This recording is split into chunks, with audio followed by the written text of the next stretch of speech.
Welcome to San Jose City College Technest Open House. My name is Lena, and I currently serve as the Vice President of Strategic Partnership and Workforce Innovation. My role tonight is to share a little bit about the program, the college itself, why did we start Technest. I do want to make some public recognition and also acknowledgement. Want to first thank you to our staff and faculty for being here with us tonight. I know that Christine and Christian has been working on the back end of getting this open house up and running for us today. I know we have Mark, our faculty here, Sanjay, Cecil, and we also have our program administrator from Milpitas, Michael Castro, as well as the counselor from Ben. I believe Stephen Lee is also here from the college. Our partners that I like to recognize and give them tons of recognition, thank you. I see on the schedule, so I'll go down with Sean. Sean is one of our great partners from Work to Future, and tonight Sean will help you understand how do we work with you simultaneously as you go through the class, as well as looking for employment. And then also our wonderful partner, Greg Water, the CEO of Microfracturing Institute. Greg is a seasoned CEO, Fortune 500. We are so lucky to have Greg with this program, his guidance, his expertise. It's a great partner.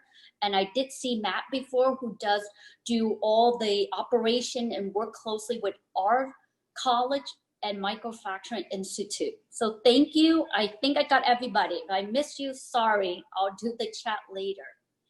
So why did Technest started? At the time that our present now chancellor, we looked at the Silicon Valley and we said, you know, how do we prepare our students for a high earning, high wages job? But in addition to that, job that is relevant, skill that student can learn and then get to work immediately. And when he looked around, there wasn't any program that existed. And he even talked to nearby 4-year colleges, 2-year colleges, asking everybody, would you work with San Jose City College to develop a computer information technology program? And honestly, he got turned down. A lot of people didn't think it was possible. It wasn't in their goal objective for the college to work with community college, reach out to underrepresented, female, and the whole entire field for computer was very limited to individuals that would never have opportunity access to the curriculum. And from that determination, our chancellor then went and talked to all the different colleges, and finally he said, you know what, if I'm gonna develop the world first class meaningful IT curriculum that can help our student in the marketplace, I have to go to the best and the brightest. So he went to MIT. And from the MIT, the whole MIT goal is how do we help an individual gain economic mobility? And through that, technology would be one of the avenue. And therefore, our mission of opportunity, equity, and social justice really align with MIT, the idea of economic mobility through technology. Therefore, a partnership was formed, and we were able to offer our very first class, and Mark will share with you a little more about it, is a coding class with the emphasis on Python. So now the idea is, great, we have a partner. How do we ensure that we honor and follow MIT academic vigorous, but at the same time, help our underrepresented? Now, if you just came in, this program require no prior experience other than you love technology, you're interested, you think it's a great opportunity for you to get a new career or move up into you might have some IT and now we're moving up in that career with greater responsibility and job wise. So because of that goal, we sent our faculty, starting with Mark, to MIT, and Mark got trained by MIT faculty to how to teach coding according to MIT. So that sounds good. But what we did is that we also come back and say, how do we mold that classes so that it helps our student? And you'll see Mark will explain to you, we expand the classes to longer weeks, right? Additional 2 weeks. We have extra support services. And because of the formula works so well, and this is all online through edX, and when it works really well, we were brave enough, we said, we're gonna go out and ask for another partner. So Sanjay will share with you the data science, which is fully articulated with UC Berkeley. And now if you take this data science, what you're getting in terms of the content is and the cost too is a fraction at UC Berkeley. So we're very excited about that. We're actually right now working to review with UC Berkeley, because UC Berkeley have a data science track to say what other classes can we articulate with UC Berkeley. So our student, essentially I always say, if our student had 3 courses articulated with Berkeley, chances are they will get into the data science pathway at UC Berkeley, right? And at the same time, when we saw that, we go, great, student has the foundation, but the learning really happened when it's in the classroom on project applied learning. And that's when we partner with, at the time, it was IDT, but now it's Microfracturing Institute, where Greg is the head. And we work with Greg's team, very seasoned engineer, and I was at the the final presentation, Technest. You'll get the opportunity to work with technology that you would never, it's so current. So one of the things that in the CIS, which Cecil is teaching, you'll be focused on Internet of Things, in this case, sensor. So, and what's unique about this class is now you take the foundation and you couple it, what I call applied learning. So students are, team up in team. They have a goal. There's tracks that you develop product protocol. You pitch like a Shark Tank. You get feedback. And that is wonderful. So from those 3, the idea of Technest is you get an introduction to the area of coding, data science, IoT, but it all come back to one main theme, is that coding Python that build on one another.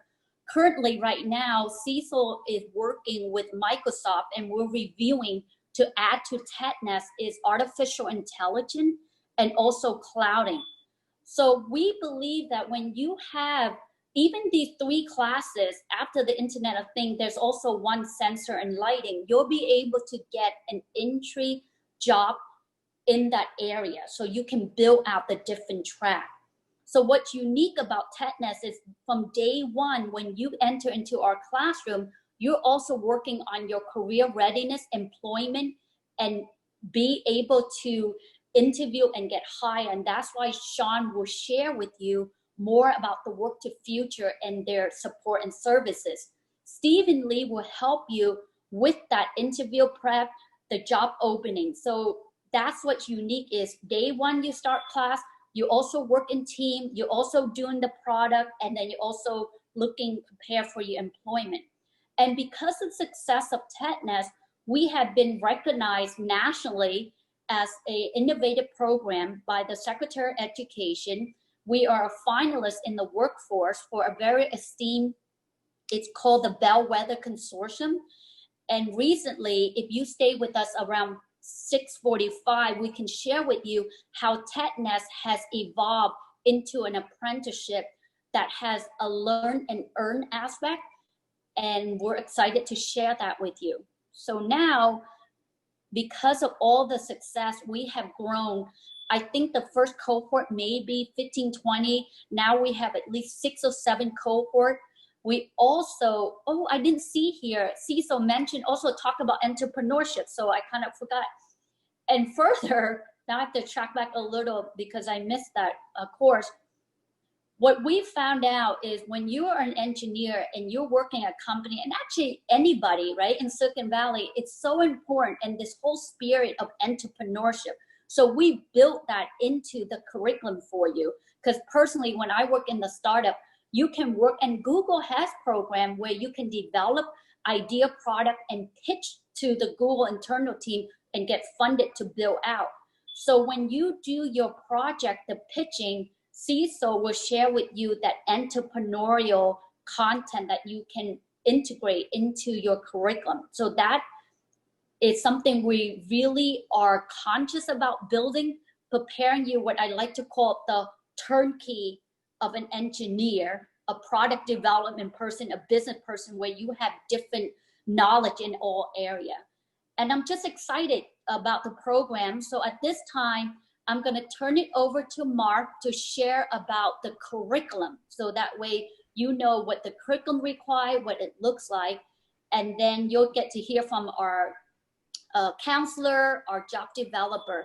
And if you have any question, please don't hesitate to use the chat feature, and then Christine can get back to you if we don't have enough time. So thank you so much, everyone. Enjoy the open house. Thanks, Lena. All right, so welcome everybody. My name again is Mark Branham, and I am a faculty person here with San Jose City College, and I'm in the Computer Information Systems and Computer Applications department. So there are a couple of things that I wanted to talk about, and the first thing I'm going to do is I am going to take over screen sharing. And I am going to share my screen. So what I wanted to do is I wanted to talk a little bit, before I talk about the Technest program per se, I wanted to talk about the certificate. And the thing about the certificate is that we have worked with the state and with our the rest of the college to put together two different certificates.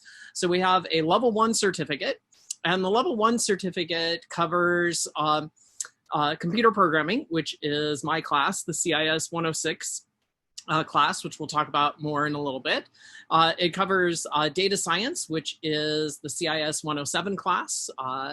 It covers Cecil's class, the Internet of Things, which is CIS 108, and Professor Lawson will talk about that in a little moment. And then it also covers entrepreneurship, which we partner with the business group to talk about business and entrepreneurship. And if you take those four classes together, form the level 1 certificate.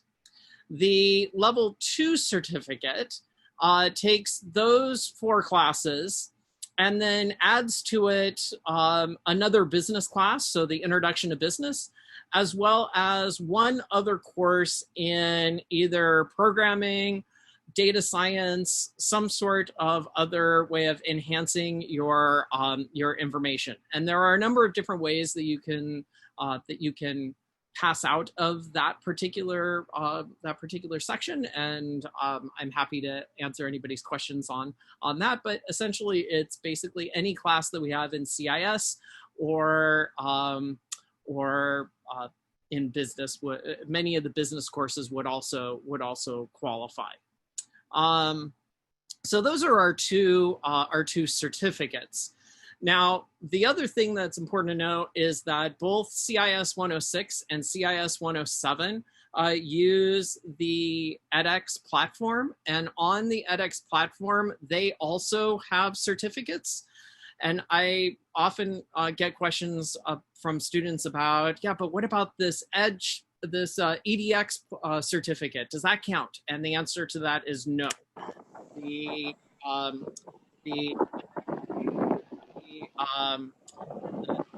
.edx platforms are used for the course material and for covering the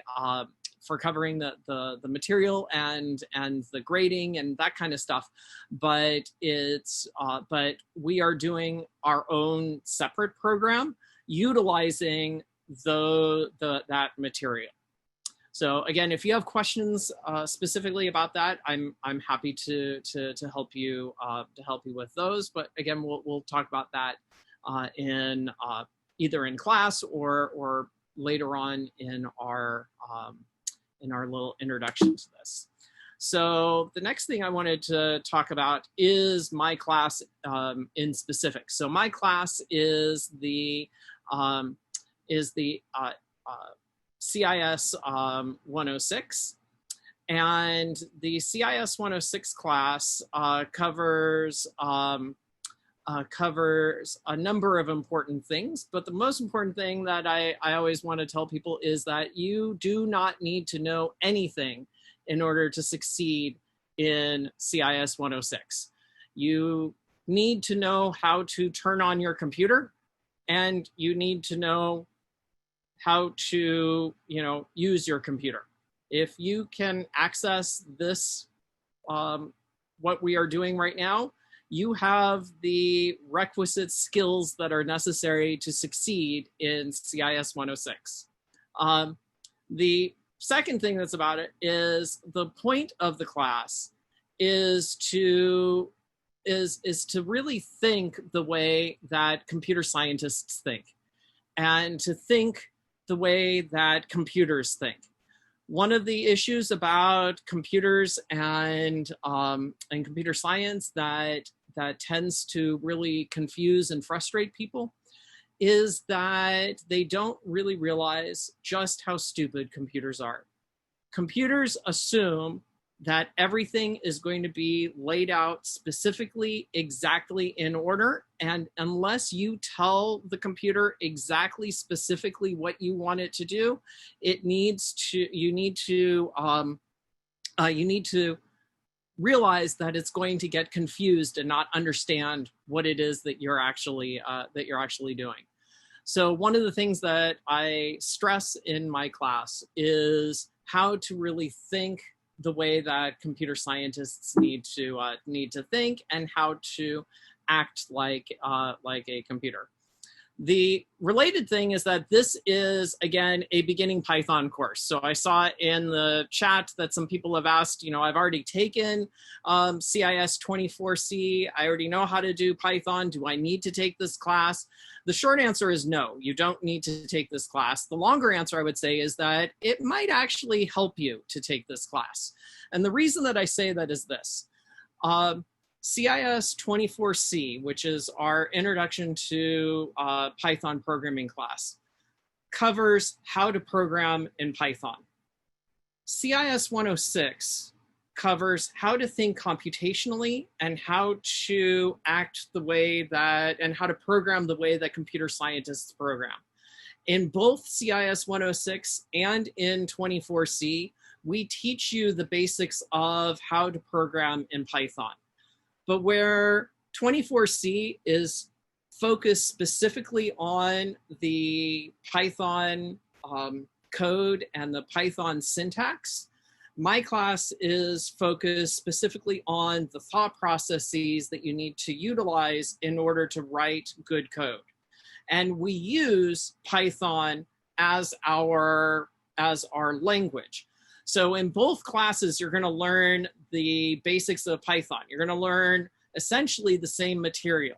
But the focus is in CIS 106 is more about how to think computationally. And by the way, I'll teach you how to write code in Python. Whereas in 24C, the focus is on how to write Python code. And by the way, we'll teach you a little bit about how to think computationally. So it's really where the focus is. And like I said, if you've never programmed before, or even if you have, but it's been a while, or you took it, but you took 24C and you did well enough to pass the tests, but you didn't really understand it, this absolutely is the class that you want to take. The other thing that I wanted to mention about this is that in the way that I teach this class is that we listen to the lectures that MIT provides. And the lectures that MIT provides are great. Professor Eric is a wonderful teacher. He is an excellent programmer. If I change my screen for a second, this is what he looks like. He's a really great guy, and I love the way that he teaches the material. However, if you notice what I say over here in my comments about it, is that I stop his talk all the time.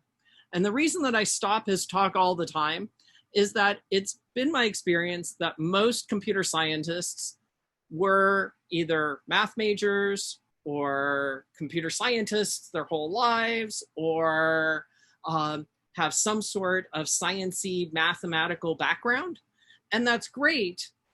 And so what that means is that they tend to use what they are really good at, and they're really good at math. And so all of Professor Ericks's examples are all mathematically based.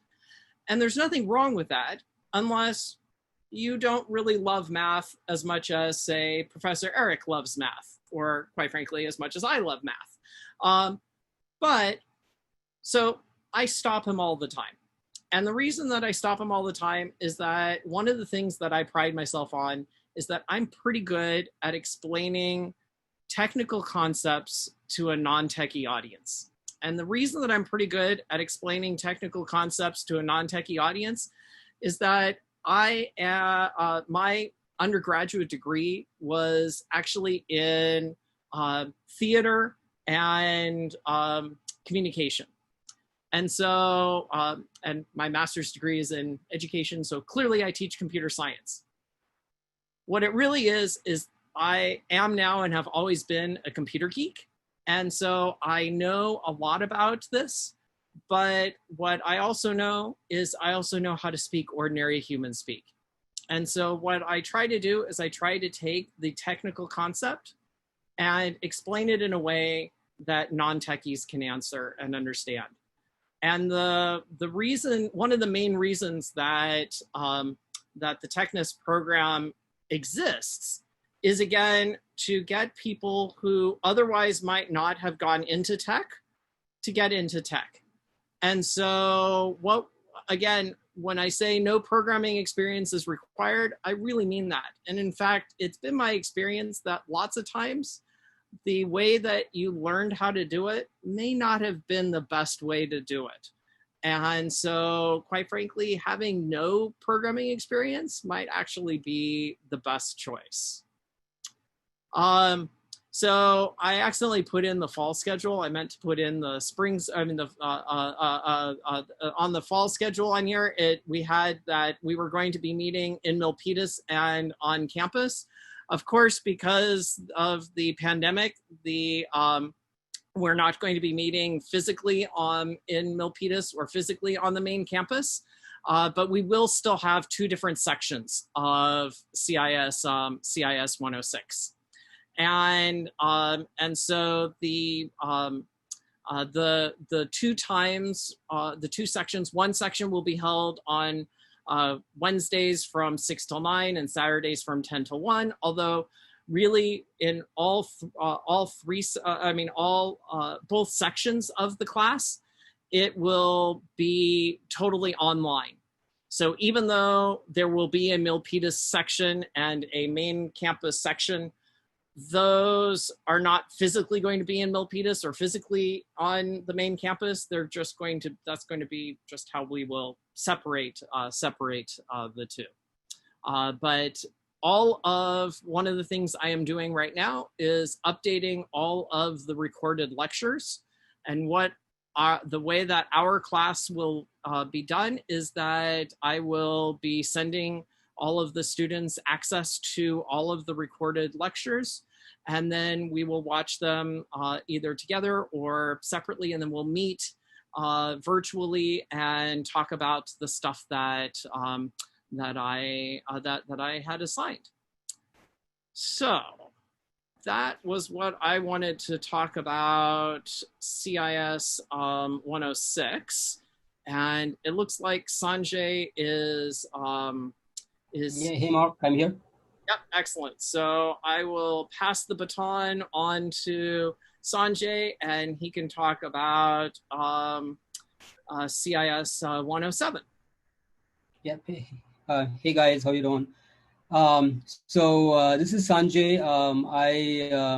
I currently teach the CIS 107 data science course. I wanted to spend some time talking about the course itself and also answer any questions that you may have. So the data science course, it's part of the the whole Technest program that Mark just mentioned.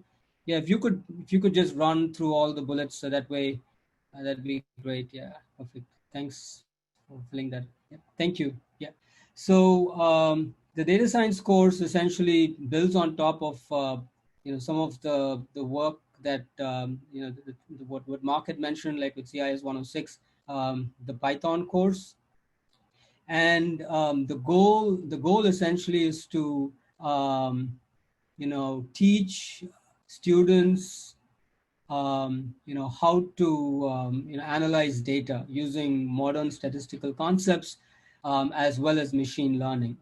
So the course, you can look at the course as providing you with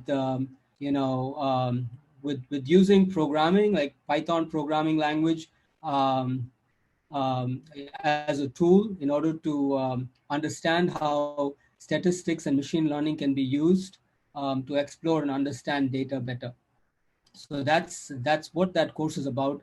The course is basically the same course that is offered at UC Berkeley. It's called Data 8 there.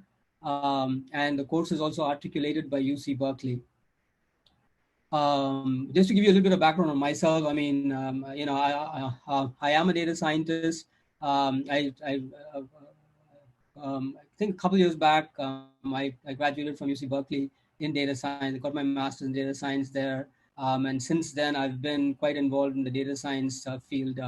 Most recently, in my previous, where I was working, I was heading engineering for AI lab at Ernst & Young. So, I do come with a lot of practical experience in this field, and that also helps me make the class interesting and also keep students motivated as we, sort of bring a lot of what happens on the job into the class and try to, help students prepare them better for the future.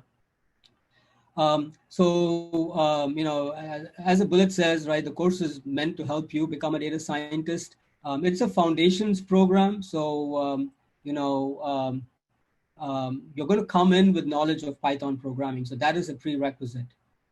Without that, what happens is you're going to spend a lot of time just, learning programming, and that's not the point. The point is for you to actually learn how to do data science. So that's why when you come in, the idea is that you're already skilled in Python, and that's where, Mark's 106 course fits into this whole picture. The course is basically split up into 3 modules. The first module, what we talk about is we introduce a Python package, a Python library called Data Science that was written by the folks at UC Berkeley. That's built on a very popular Python library called Pandas. The first module is all about how do you use this library in order to, analyze and understand data. So we provide you with some of the, foundations that you need in order to go through the next modules. The second module is basically, think about it as, learning statistics through Python.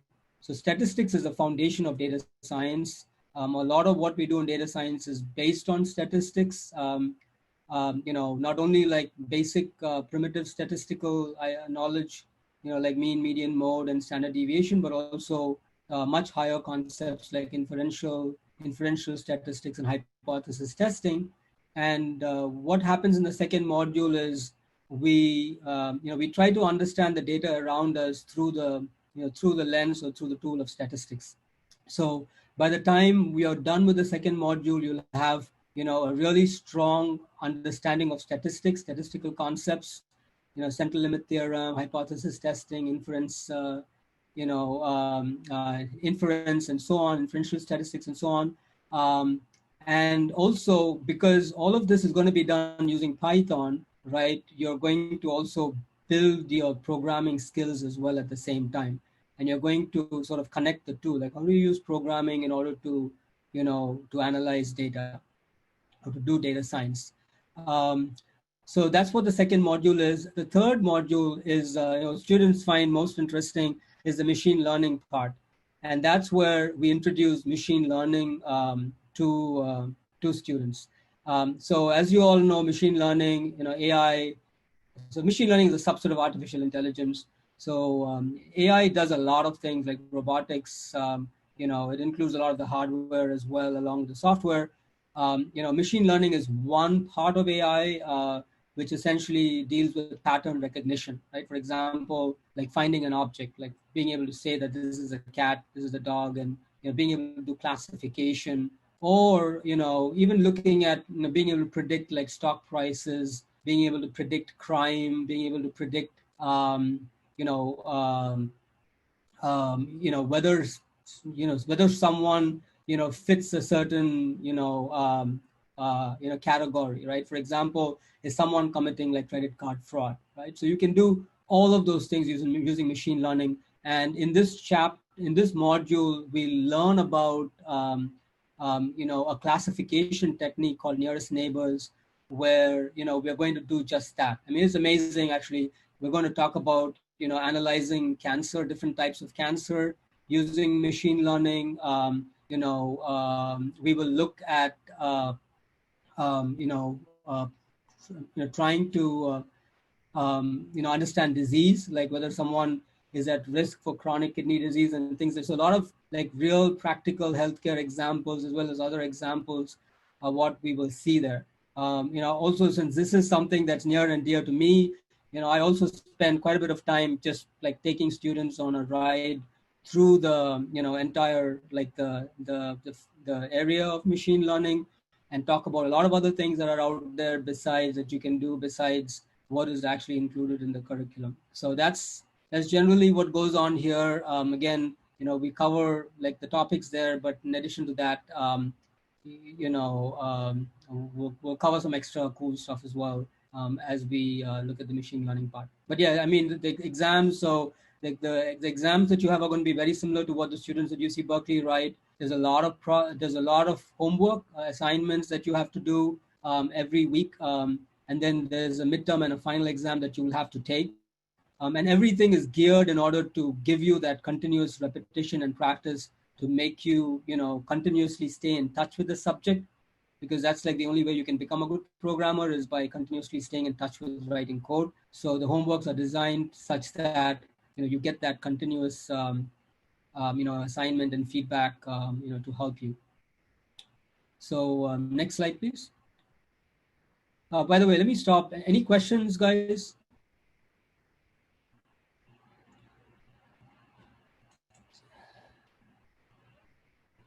So will the certificate, okay, so yeah, so I think Mark just responded. So no questions. There are usually questions, so, right? No questions. Okay, cool. So let's look at the next. Let's talk about timings. So the course is offered on Fridays and Saturdays between 6 and 9 p.m. on Friday, and Saturday between 2 and 5 p.m. At the Milpitas campus. So it's usually kind of quite convenient, for folks that are working during the day, going to school, and so it kind of fits really well into their schedule. So that's about it for CIS 107. Yeah, let me know if you have any questions, guys. Thanks, Sanjay. We'll have some Q&A in a little bit. I believe, Mark, that Cecil wants to start sharing his screen. So if you can. Perfect. Okay, good. Let's see here. I'm going to take this over here for a second. I'm going to share this, take my picture off. Hopefully everybody can see this, the pretty blue slide. My name is Cecil Lawson. I teach CIS 108, Internet of Things, which is a really strange term. Unlike programming in Python or data science, it is not a common term, but you probably have more IoT devices than you do other things. But I'm going to take you through this really quickly, and then we're going to go back to the slide set and explain what this is all about. So if you look at this slide, if you look at the bottom, IoT is everywhere, and you probably already own multiple devices, but really it coalesces into wearable devices, like if you have a Fitbit or if you have an Apple Watch, that's an IoT device. Smart homes, if you have thermostats, smart speakers, that sort of thing, those are IoT devices. San Jose, for example, is a smart city, has a lot of smart city initiatives where we can turn off the lights down streets and so forth, and understand what's happening in the city from a very high level view. It actually started off in this next one in industrial IoT. Actually, RFID tags were the first idea that spawned the concept, which is nothing more than a series of emerging technologies, two of which we just talked about, by the way, programming and data science. Smart cars, if you think of a Tesla, it is nothing more than a giant rolling IoT device.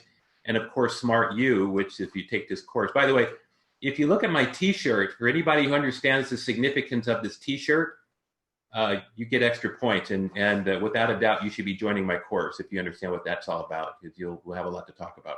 All right, let's go to the next. Let me go to the next slide here. A couple of things about IoT. IoT stands for Internet of Things, and IoT is nothing more than a confluence of different technologies that you know about: hardware technology, software, data science, internet, networking, and so forth. There's actually 8 areas, if not more, that together create IoT opportunity. A broader way of thinking about IoT is a bridge between the physical and virtual world. So if I have a sensor that's taking the temperature in a room, that information, although if it's hot, is really hot right now, or if it's cold, is virtually converted into numbers that I can use.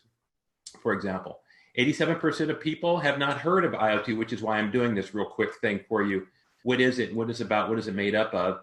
And it's thought that automated teller machines, in North America at least, Versa teller machines from Bank of America were the most popular during the 80s, but ATMs were believed to be the first IoT devices, and those were actually introduced in 1974. 2008, there are more IoT devices than people, just to give you an idea of the growth of the market and the opportunity. And in 2020, this year, there are 50 billion connected devices. So we are talking about a lot of connectivity going on and a lot of opportunity for us. I'm going to play this short video that kind of gives you a little contextualizes. I like to contextualize in my courses. I can give you information, but it's useless unless I put it in context. This video will contextualize what's going on.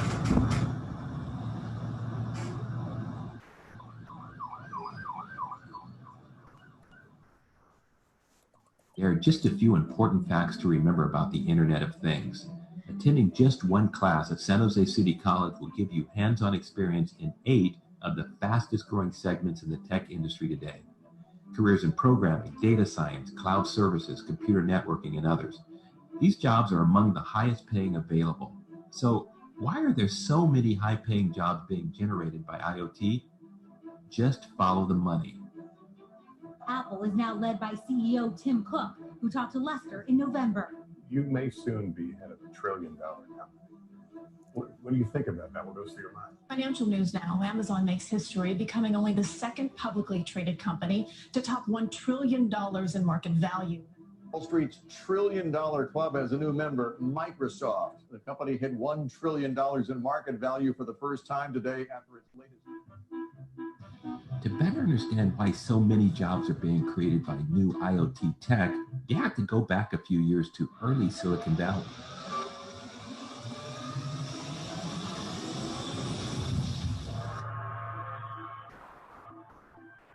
Pictured here is British researcher Kevin Ashton, who, by the way, in this picture bears a striking resemblance as a younger version of the Dos Equis frontman, the most interesting man in the world. Anyway, Kevin Ashton was the first person to coin the term Internet of Things back in 1999. On his Wikipedia page, the term described as a system where an internet is connected to a physical world via a ubiquitous sensor. The important terms here: connected, physical world, and sensors. This is the late co-founder of Apple Computers, Steve Jobs.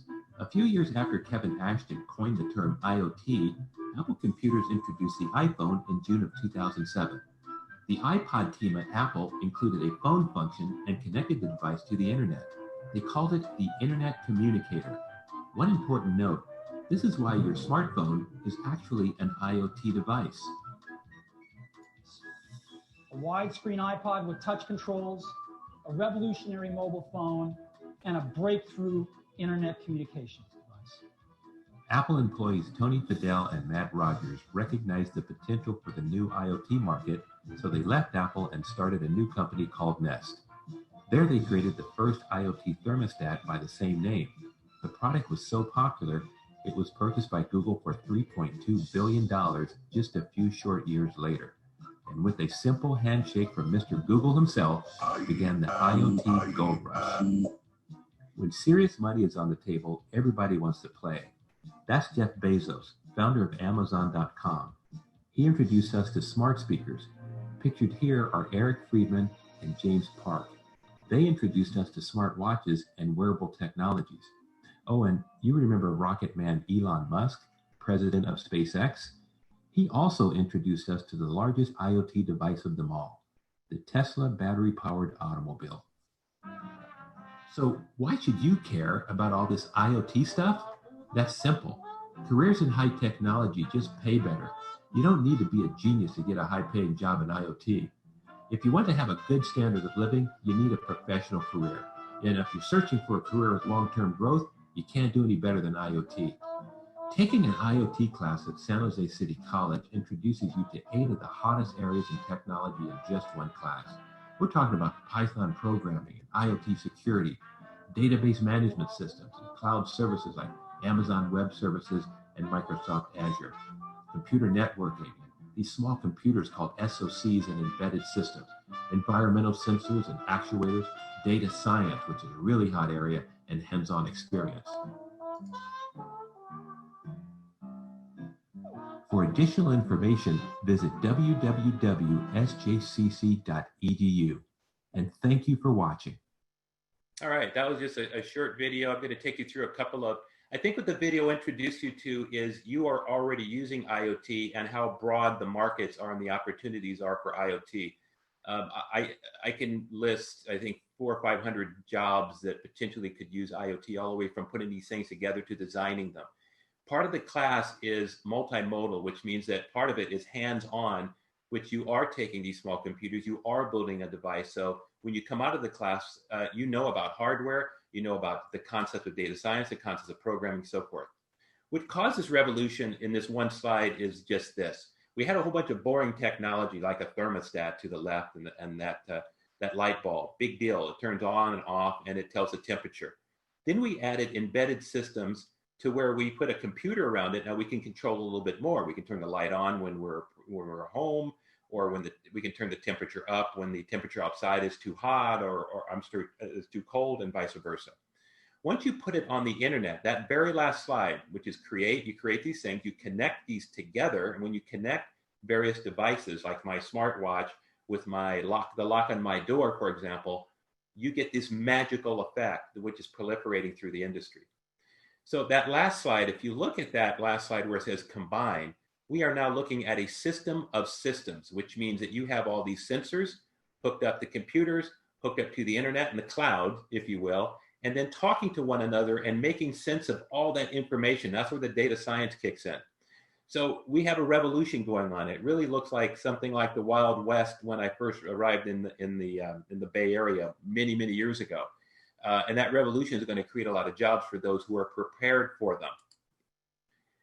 An idea to understand what the Wild West disruption looks like. Here's 3 pictures, and I'm going to talk about Ford Motor Company and the Model T and the Tesla to the right, and the difference between the two. And what I show here really quickly is the evolution of technology from a horse and buggy to a motorized car, or looks like a bicycle with a motor, that second picture, to what is seen a transitional idea there, which is a car with a plastic horse head. Now, the reason why you have that is because people didn't understand what was coming down the street. So you put a fake horse head so they wouldn't be shocked, because the question they're asking is, how is this thing moving? There's no horse. And of course you have now the Tesla. These are disruptive technologies. Once Elon Musk created an electric car and showed that there was a market for them, every other car manufacturer joined in. So that's a market disruption. So anybody else who's doing a normally aspirated car that consumes fuel is probably does not have the wind on in their sails any longer, and so forth. So I want to show you that, but I also want to show you how that correlated to the industry. We talked about Nest. Before Nest and before embedded systems were added to thermostats, for example, you had these mechanical thermostats. Many of you may remember this one to the left. That you turn the temperature at a particular temperature, and the heater or air conditioner went on because of the mechanics. It was actually a mercury tube inside, and the way that worked, it expanded or contracted. It expanded enough, it turned the heater on. It closed the switch. Then you had these electronic thermostats that really managed things for a 7-day period. Not very flexible, but when you created the Nest thermostat, that information went to the cloud. Now it can talk through my phone, through my watch. It kind of knows when I'm coming home and when to turn the temperature up to a comfortable level or down to a comfortable level. And now whoever is controlling the Nest technology has an aggregated view of that data. So if I have 100,000 or 1 million of those devices, I get a view of the world of the consumption of energy I didn't have before, which means if I'm in the energy business, that data is key to me building a new electronic power plant at several billions of dollars or not. So, and that's the key and why data science is part of the IoT universe. Another example, your Fitbit, if you have one of these things, and how these devices now talk through the cloud and share that with your friends, with your family, to keep updated with information and so forth. Here's another, what I call democratizing sensors. Democratizing is a term that I use when things come into focus and into play that were either physically, financially, or otherwise out of the reach of most people. Now they're in the reach of most people. I just bought 3 sensors for under $5, thermostat and humidity sensors. But here's an idea of those areas where we can look at our environment, whether it be you, health and wellness, heart rate, temperature, moisture, whatever, or the environment, pressure, temperature, gas, or location, and playing along with location, which we've all been using for quite some time. Here's a piece of a technology we'll use, a version of the Raspberry Pi. This is another democratizing concept, which means these things are so affordable, you just can't say I can't afford a computer anymore. That is a computer, less of course a screen, the monitor, and so forth. And we're going to be using those and programming these and making an IoT device hands-on during the course. And this does everything. You hook it up to your TV. If you have an HDMI cable, that becomes your screen. You don't need a special screen for it. It goes through Bluetooth or Wi-Fi, and most people have access to that, or a phone. And it comes with a free operating system. Here's a picture of disrupting everything. Those smart speakers to the left are managing to disrupt everything that hasn't been disrupted. But the beginning of the IoT revolution, in my mind, has just begun. It is not mature yet. It means you have an opportunity to play into this market and play well and make a lot of money. Now, as I mentioned earlier, the IoT course has a stack. It includes programming. I'm going to teach you about Python, a little bit of Python, not as much as the previous 2 courses. We talked about some of the object methodologies and the major constructs that you find in programming. We're going to talk about databases and introduce you to structured query language, some of the JSON and transport mechanisms that allow us to talk to devices, JSON and XML, extended markup language. IoT security, we're going to cover a little bit about IoT security to secure these devices and make sure no one can walk into your network through the back door. We are going to talk about data science, not at the degree of the previous course, but we're going to talk about the major sets of algorithms and, of course, statistics. You can't have one without the other. You have to talk about statistics, covariance, causality, and correlation, and everything in between there. And we're going to talk about networking because we are talking about wireless and wired networking, so we need to understand from a high level how that works mechanically and what are the rules that make that secure and efficient. IoT frameworks, which are just emerging. There are 3 we'll talk about, maybe 4. I'm looking at another one right now. And of course, cloud services, which are all the rage. software as a service, that's what those little A are, platform as a service, infrastructure as a service, and the major players, which is Microsoft's Azure and Amazon Web Service, and also Google, is coming up pretty quick to the other two players. Hardware, again, we'll use those SoCs, which are systems on a chip, stand for systems on a chip, and actuators, things that actually move and do something as a result of a decision that will programmatically determine. And of course, sensors that monitor the environment around us and give us feedback so we can take those actions programmatically. All right. The things about this course is hands-on. We're going to be working with industry experts. We'll visit local industry. COVID-19 kind of restricts us, but we'll see where we are in the fall. You get to develop an IoT system, and I help you and other people that are professionals at companies working in this field are helping you as well. And you also get to work in the cloud. If you didn't know what the cloud was or how to work with it, you will after this course. So I'm going to pass back. Thank you very much. I'm going to cover, I guess there's a couple more slides that talk about the logistics of the course. I'll pass that back to you, Christian. While Christian gets the slide deck up again, Okay. We did have some questions about the fact that some of the stuff has said that there are in-person meetings. And we just want to reiterate that currently the fall semester is scheduled to be online. However, the college is constantly evaluating what is required by the county, by the state, and by the country. And so they are making assessments on a weekly, if not daily basis, and will update students if things change. Yeah, good, okay. So there you go. All right, so yeah, the fall is online, and we can adjust the schedule. This is the schedule, although we may even be able to do virtual meetings at some of the local companies. Renaissance, for example, down the street, I can get a camera, put a mask on, and maybe we can do a virtual meeting. We're going to be creative with that. That is a great value prop for the course, is the ability to reach out to real companies in our area that are doing this, that are manufacturing products, and work with those professionals directly. So certainly look forward to that. It is an exciting class. I look forward to you, again, if you understand the significance of this shirt, just join the class. You don't even have to think about it. You're ready. All right, thank you. Thanks. All right, we have Michael Castro up next from Admissions and Records.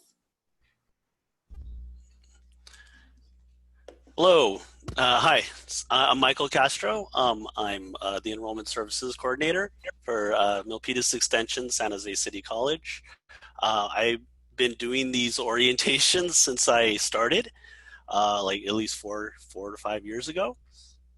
And this just gets more amazing each time I see it. So this is really exciting stuff. That being said, I'm here just to talk about how to even start the process with San Jose City College and start your path for these programs. You would just have to apply. I'm here to help you with that. I do admissions and records. I help you get in admissions. I help you register for these classes. These classes, you won't, let me just stress this, you won't be registering yourself for these classes. We will be registering for you. So that's important to understand, because students go on the schedule and they try and add themselves, but you can't, it's locked. So what will happen is Professor Ranum and Sanjay will get a list, they'll send it over to us, and we will put you in the class. So they'll go over how that's going to work out later, but I just wanted to go over what it means to actually apply to the college. I will be doing a workshop at the very end, so if you're interested in me helping you with a hands-on workshop, take you through some screens, show you where to apply, I can do that at the end. We can do a breakout session. I can walk you through the application process. Other than that, I would say a couple more things would be, you may be a continuing student. If you're currently in classes, there's no need to do the application. You're good.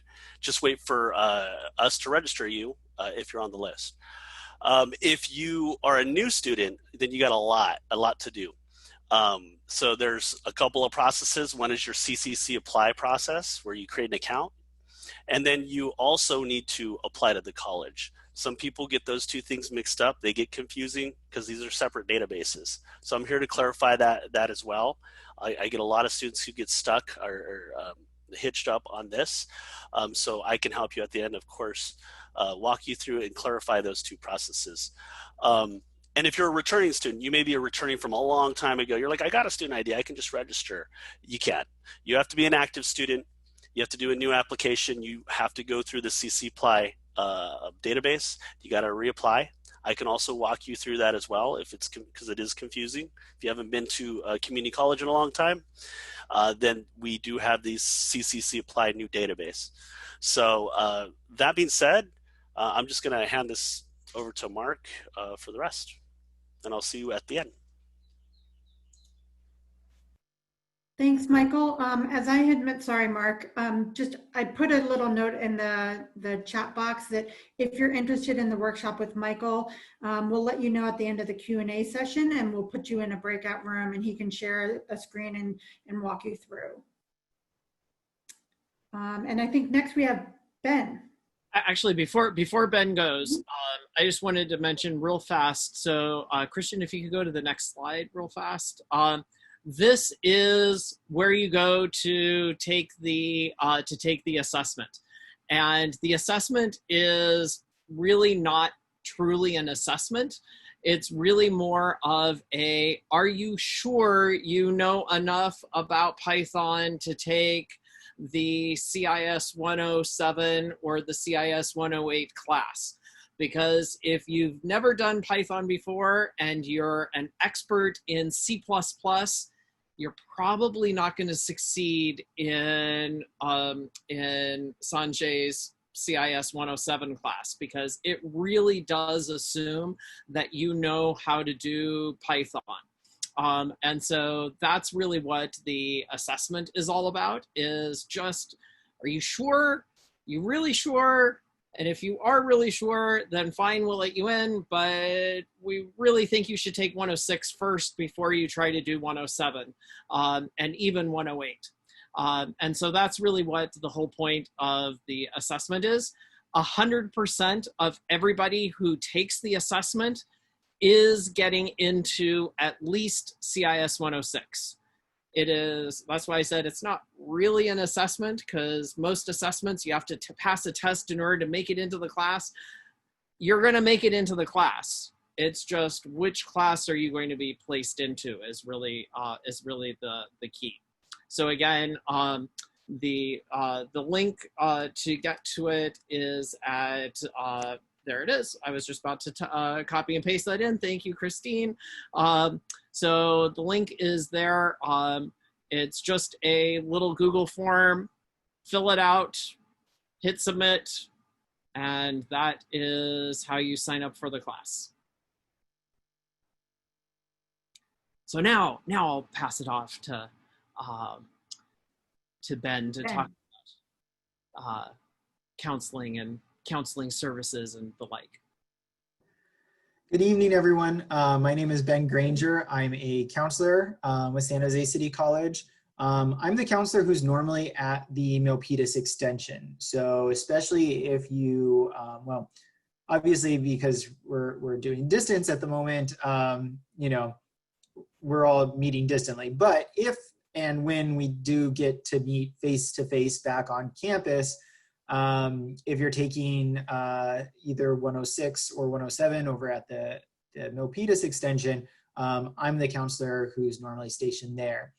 The counselor is really there to help you figure out what those classes are going to work for you. So how they're going to work for you, whether that means that, you know, you're just taking them for your own personal or professional development, whether your goal is to go on and complete a full certificate program, or whether your goal is to apply those classes towards some other type of degree. A counselor is the person who would help you make sure that you're able to do that.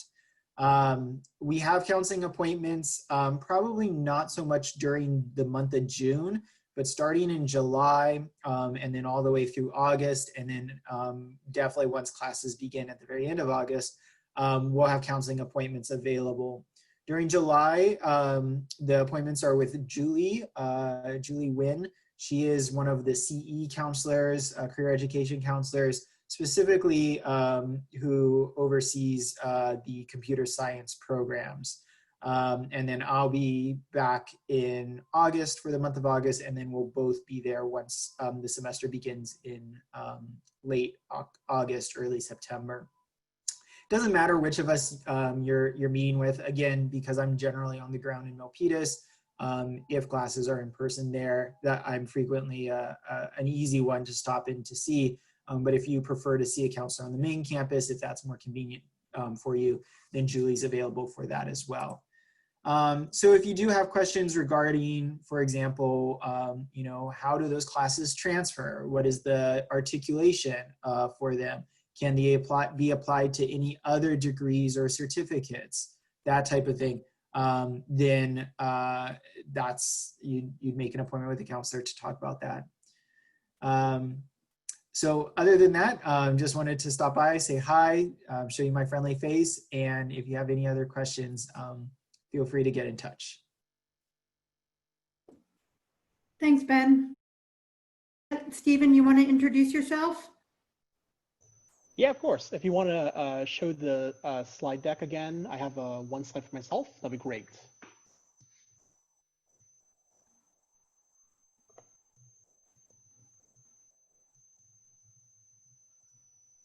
Oh, awesome. So hi, everybody. Good evening. My name is Stephen Lee. I'm the Job Development and Placement Specialist here at San Jose City College.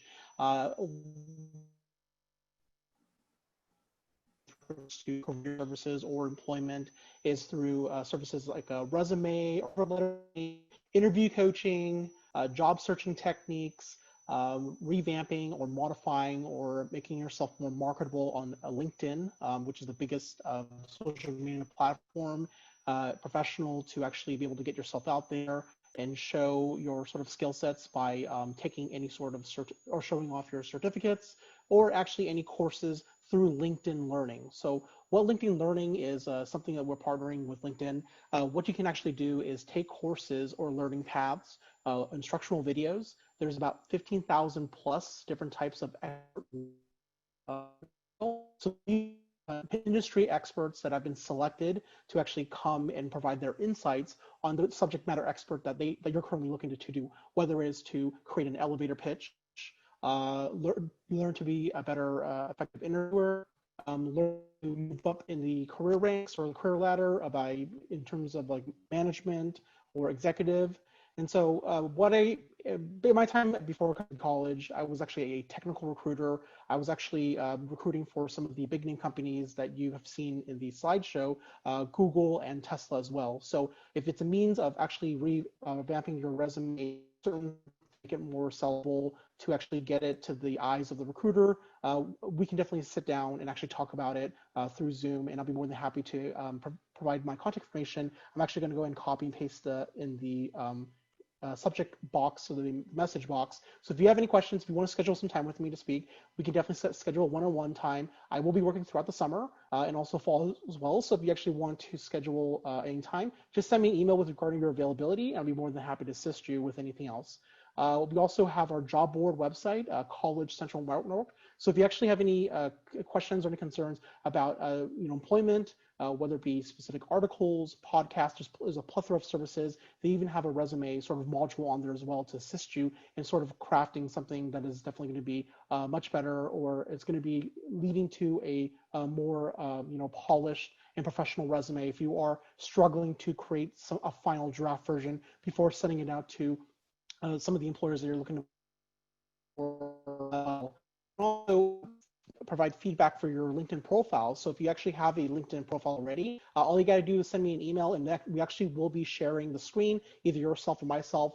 We'll go through your profile and some of the areas that LinkedIn has, whether it be your headline, your about us summary, or maybe even going into details regarding your education or awards or accolades that you've currently received as well. So certain things that we can do to help yourself and make sure that you're best set up for success once you actually do get these sort of hands-on in-person class experience or with the sort of distance learning with COVID-19. And then of course, applying that to actually use leverage inside your resume or cover letter or summary of your qualifications, whatever document that you are looking to create or fabricate, and send it out to some of the employers out in the Bay Area that you're looking to hopefully get off the market and find employment. So if you have any questions, again, my contact information is in the text box of the Zoom ID. So feel free to send me an email or leave me a voice message, and I'll get back to you in a timely fashion. That's it for me. Thanks, Stephen. Thanks. And so, Sean, are you there? Thank you, Christine. Yeah, I'm here. Sorry about that, everyone. Hello, my name is Sean Guest. I'm with Work the Future, and we are the local job center. I'm going to share my screen with you. Oh, I can't share till another one. Christine, can you let me share my screen, please? My name is Sean Guest with Work the Future, and what we are, we're the local workforce development agency here in San Jose, and we partner with San Jose City College to help students that are ready to get into the workforce to use the wonderful skills that they've learned, especially skills like these that they learn in Technest. And so we offer career coaching, and basically what happens is individuals can register with us to attend an orientation, and they'll be assigned a career advisor once everything is done. We offer personalized career services. You get an expert resume review and interviewing coaching. We have various different other skill building that's available as well.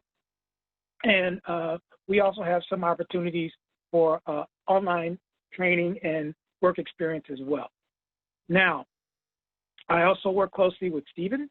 So when you guys are ready to make that transition and then going into the workforce, by all means, you would want to register with Work the Future so we can get your resume together. We can work on your interviewing skills. We can highlight those wonderful certificates that you earn and get you to the next level. One thing that we do with the Technest classes is we have Marky Stein, who is our lead career coach. She comes in and has a workshop with the students. She works with resumes and she works with interviewing. So that's one day you don't want to miss, folks, because she's a well-published author. She's been in the business for over 20 years, and she really knows what she's talking about, and she can really make your resume sing so that you have those keywords that strike out to employers that highlight your skill sets. So in the chat box, I did input the website, so you'll have that information. And also, if you want to just book a call, you can do that if you want to learn more information. So if you have any other questions, just come out and just reach out to us, and we'd love to help. Thanks, Sean. And then we have one of our alumni here who's going to talk a little bit about his experience. Matt?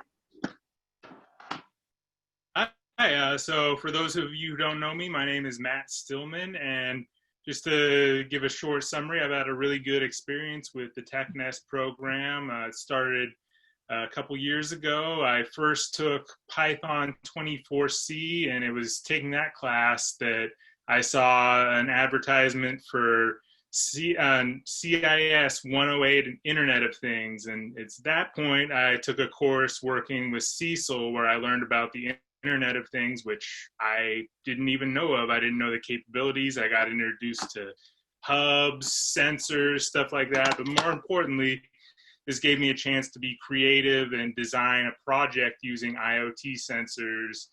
And so in a group project, a couple of us put a humidity sensor on a prosthetic leg and used that because a lot of people who are amputees have problems with too much moisture that can lead to infections. So we were able to successfully use IoT technology for a purpose like that, as well as we got to present in front of a bunch of people at IDT, and where I ended up working for 6 months as an intern.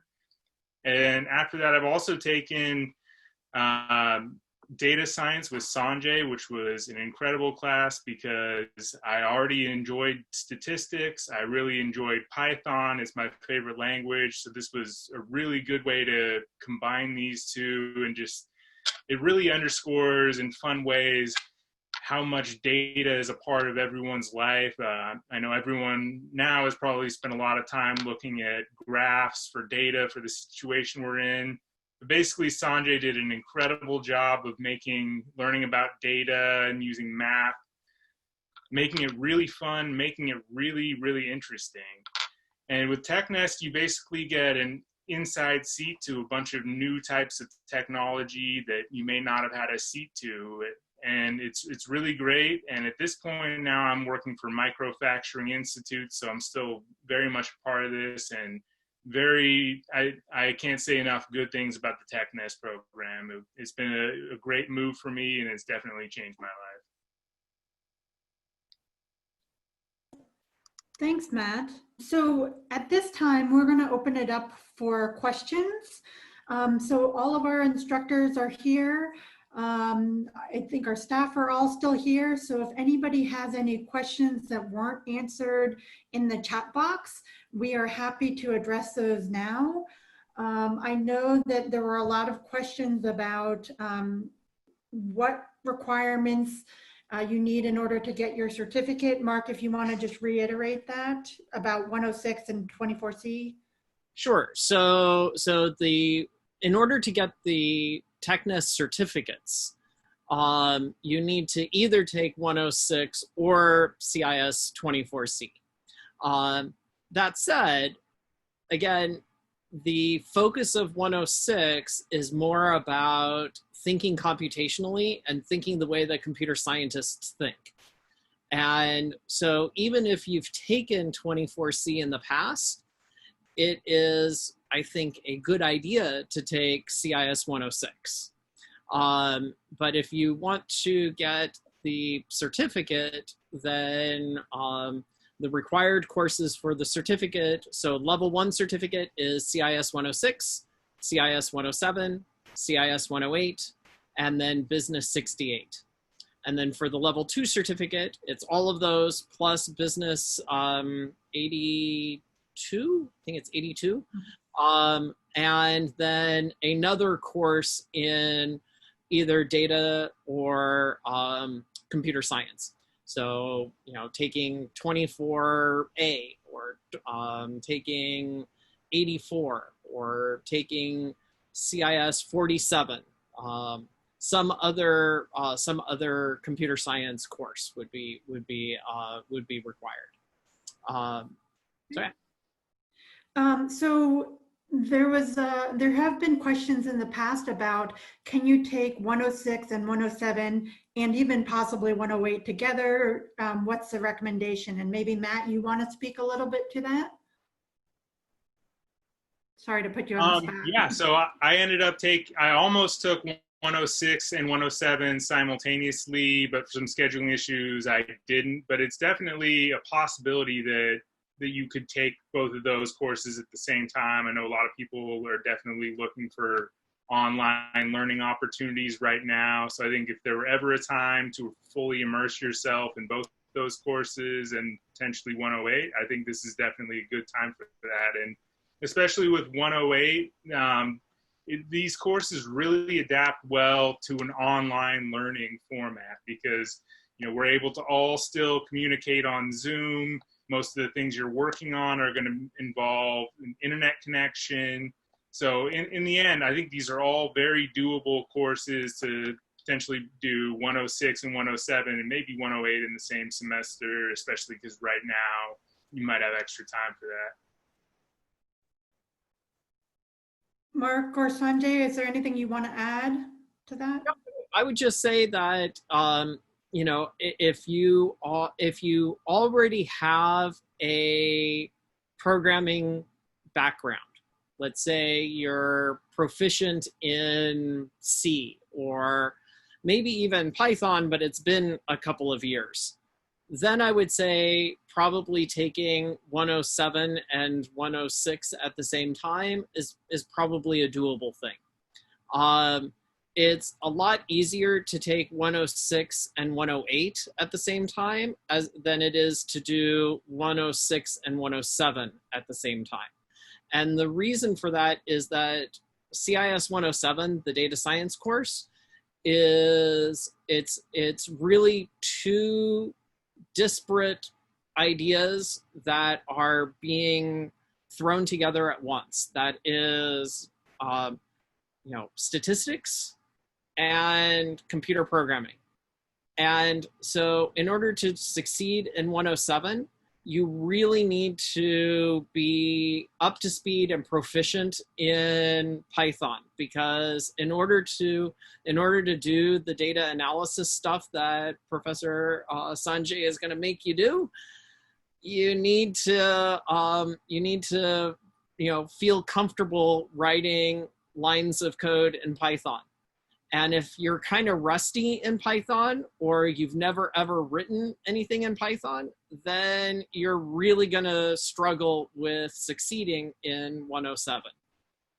108, I would argue, now Cecil can correct me if I'm wrong, but my gut feeling is that although it is a good idea and it is beneficial to be proficient in Python, I don't think it's nearly as critical to be as proficient in Python as it is for CIS 107. And so for that reason, I think it's probably more doable to do the 106 and 108 concurrently. Although I get a lot of people who try to do 106 and 107 concurrently, and a handful of people who try to do 106, 107, and 108 all at once. I'll second that, Mark. 108 is a narrow dive in a lot of areas, including Python, including data science, and we cover a little bit of statistics where I think, instead of a deeper dive. So they're very complementary, which means if you take 106 or 107, I'm going to complement that as some part of 108, which means that it's like killing two birds with one stone, if you will. So it's a good, if you're going to, I think I'm going to second what also Matt said. This is a great opportunity for you to load up. This is just an opportune time to do it, but don't kill yourself. But this one, 108 does cover a little bit of what's in the other two courses. The other thing about 108 I would mention that you didn't really touch on too much is the project part of it. And so a lot of it also depends on learning how to become a project manager and learning how to deal with people who may or may not have the same work ethic that you have, and understanding how to do that. So I know that there are students who sometimes struggle with trying to get their final project ready and stuff. So that's yeah. And what we try to do in 108 is we try to give you a taste of reality. Again, the job of all these courses is to land you a job. And in the work environment, we try to mimic the work environment as closely as we possibly can in a structured way. So you know what it smells like, what it feels like, what you'll experience, with the objective of being, when you interview, you're interviewing well, and then as you go into a work environment that you work well with others. So and it is challenging for many others, find it quite rewarding and quite beneficial. Thanks. So there's a few more questions that have been asked. One at the very beginning was about how long it would take to complete the course. And obviously it depends a lot on if you take one class or multiple classes at a time. But typically to get a level 1 certificate, how long does it typically take? So it is designed to if you are, if you really work at it, you could theoretically do it all in 1 year. Because you could take 106 and either Business 68, or 106 and 107, or 106 and 108 in the fall, and then you could take in the spring 107 and whatever class you didn't take in the fall in the spring. So it is conceivable that you could do all 4 courses in one academic year. It's been my experience that people who succeed tend to do one course at a time, because, well, all of them are, college level intensive courses. CIS 106 is an 18-week class. So the semester normally is only 16 weeks long. We start a week early and we end a week later than the main campus does. Or actually, I guess in the fall, we start 2 weeks early. In the spring, which the spring semester just ended last Friday, the current cohort of Technest CIS 106, the final class for that, the system is still open until Sunday. So we take that extra time, as Lena had mentioned, so that students can get really a firm grasp of Python and of computing. And so because of that, we only offer 106 during the fall and spring, because it doesn't even fit in the regular semester, let alone trying to fit it in the summer semester would be ridiculous in terms of timing, because trying to squeeze an 18-week class into 6 weeks is not a good idea. We have in the past offered 107 during the summer. We're not doing that this summer. It was my experience that it was pretty tough to try to get it all done in that 6 week time frame, and that's why we tend to spread it out. We tend to do it during the fall and spring semesters. The business class, on the other hand, the business class is offered in the fall and in the spring and in the summer, and occasionally even in the intersession. Thanks, Mark. So there were some questions about the assessment. If they took the assessment, they say a few weeks ago, it may have been the fall, or would it have been the spring one? It would have been the fall one, because I turned the Google Sheet off on for accepting stuff in the for the fall for the spring. So if you filled it out within the past 2 weeks, you've filled out the most recent one, and you don't need to fill it out again unless you just can't wait to fill it out again because it was so much fun the first time. Then, I mean, sure. Yeah. And so next steps, just to reiterate again, once they've taken the assessment, then how do they get enrolled? Yeah, so when they fill out the assessment, one of the things that you have to make sure that you have on the assessment is you need to have your student ID number. Assuming you have your student ID number, then what will happen is within the next week or two, I'll start to go through it, and I'll send Michael Castro a note saying, here are the people that we want you to enroll, and this is the course that we want you to enroll them in. And Michael Castro, assuming there are no issues with your enrollment, like you have a hold on your transcript, for example, then he will enroll you, and then after that happens, you'll see it in your MyWeb, and it will be you'll be fully enrolled. So that's the basic process. Thanks, Mark. Are there other questions? I know that there have been some questions about a possible internship.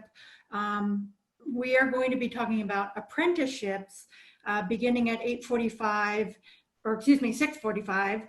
And we just want to give people who have already taken the course and maybe didn't want to sit through the rest of the orientation again, a little bit of time to get online if that's what they're interested in.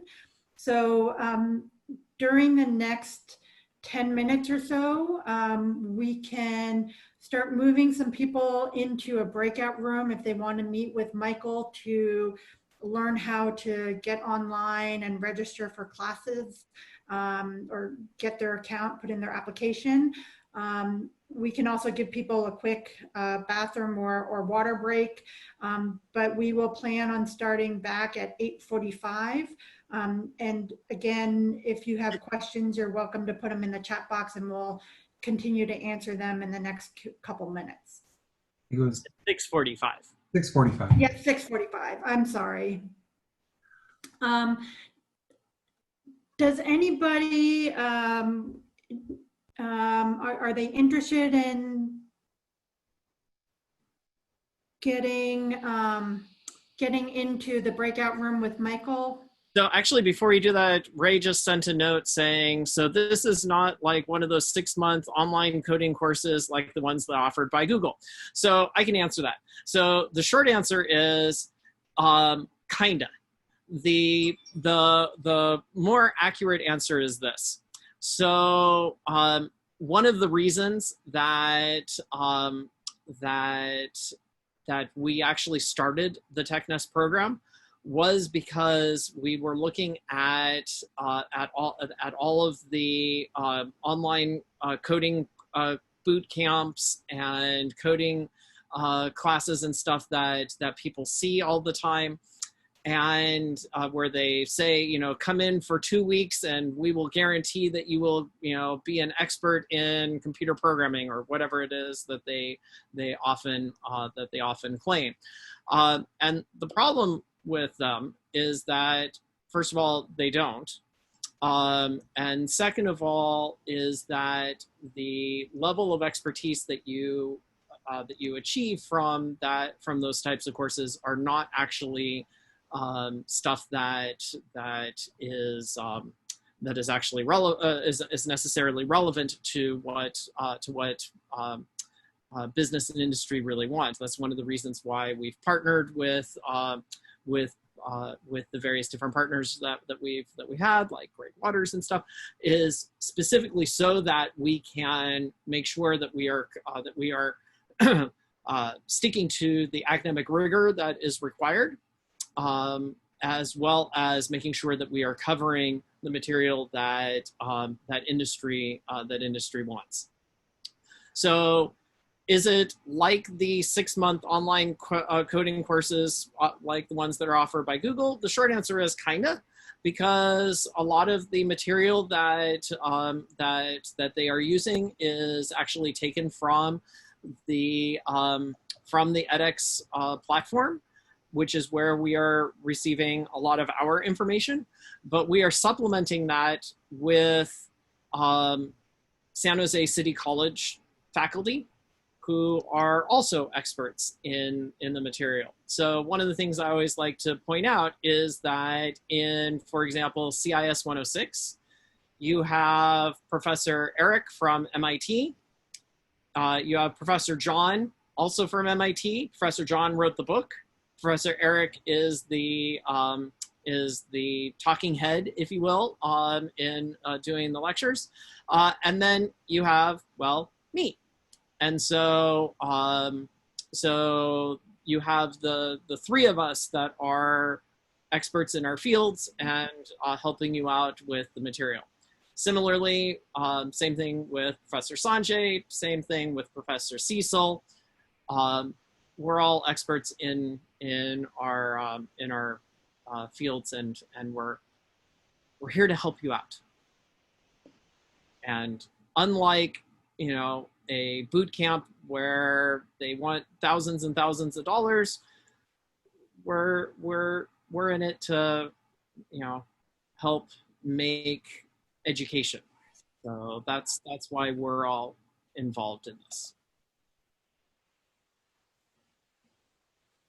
I don't know if Cecil or Sanjay want to add to that, but that's my take.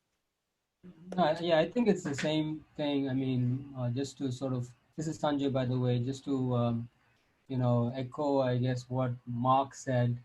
What you learn, again, in the Python, I used to also teach with Mark the 106 course several years back. I've seen these feels like at least like 3 years back, I think. So both of these courses, like they provide you with a real, solid foundation, one in Python and the other in computer and the other in data science. And they are pretty rigorous courses in that, you get to actually, everything is hands-on. You're continuously working, you're continuously interacting with the code, and you are learning, you're getting that practice that you would get in a boot camp, right? So in a boot camp, basically, like I've been to boot camps before, you forget a lot of things, like when you learn something for like 2 weeks, right? And you're not able to build that contextual awareness, which sometimes takes time, just experience and experiential sort of knowledge, right? You're just like isolated in a vacuum doing stuff. Whereas like we try to like spread it out across a semester. So, I think that what you learn here sticks, for longer. And at the same time, it's also that, pretty rigorous knowledge that you're going to gain, in these subjects during these in these courses. Yeah, I would. This is Cecil, by the way. I would absolutely agree.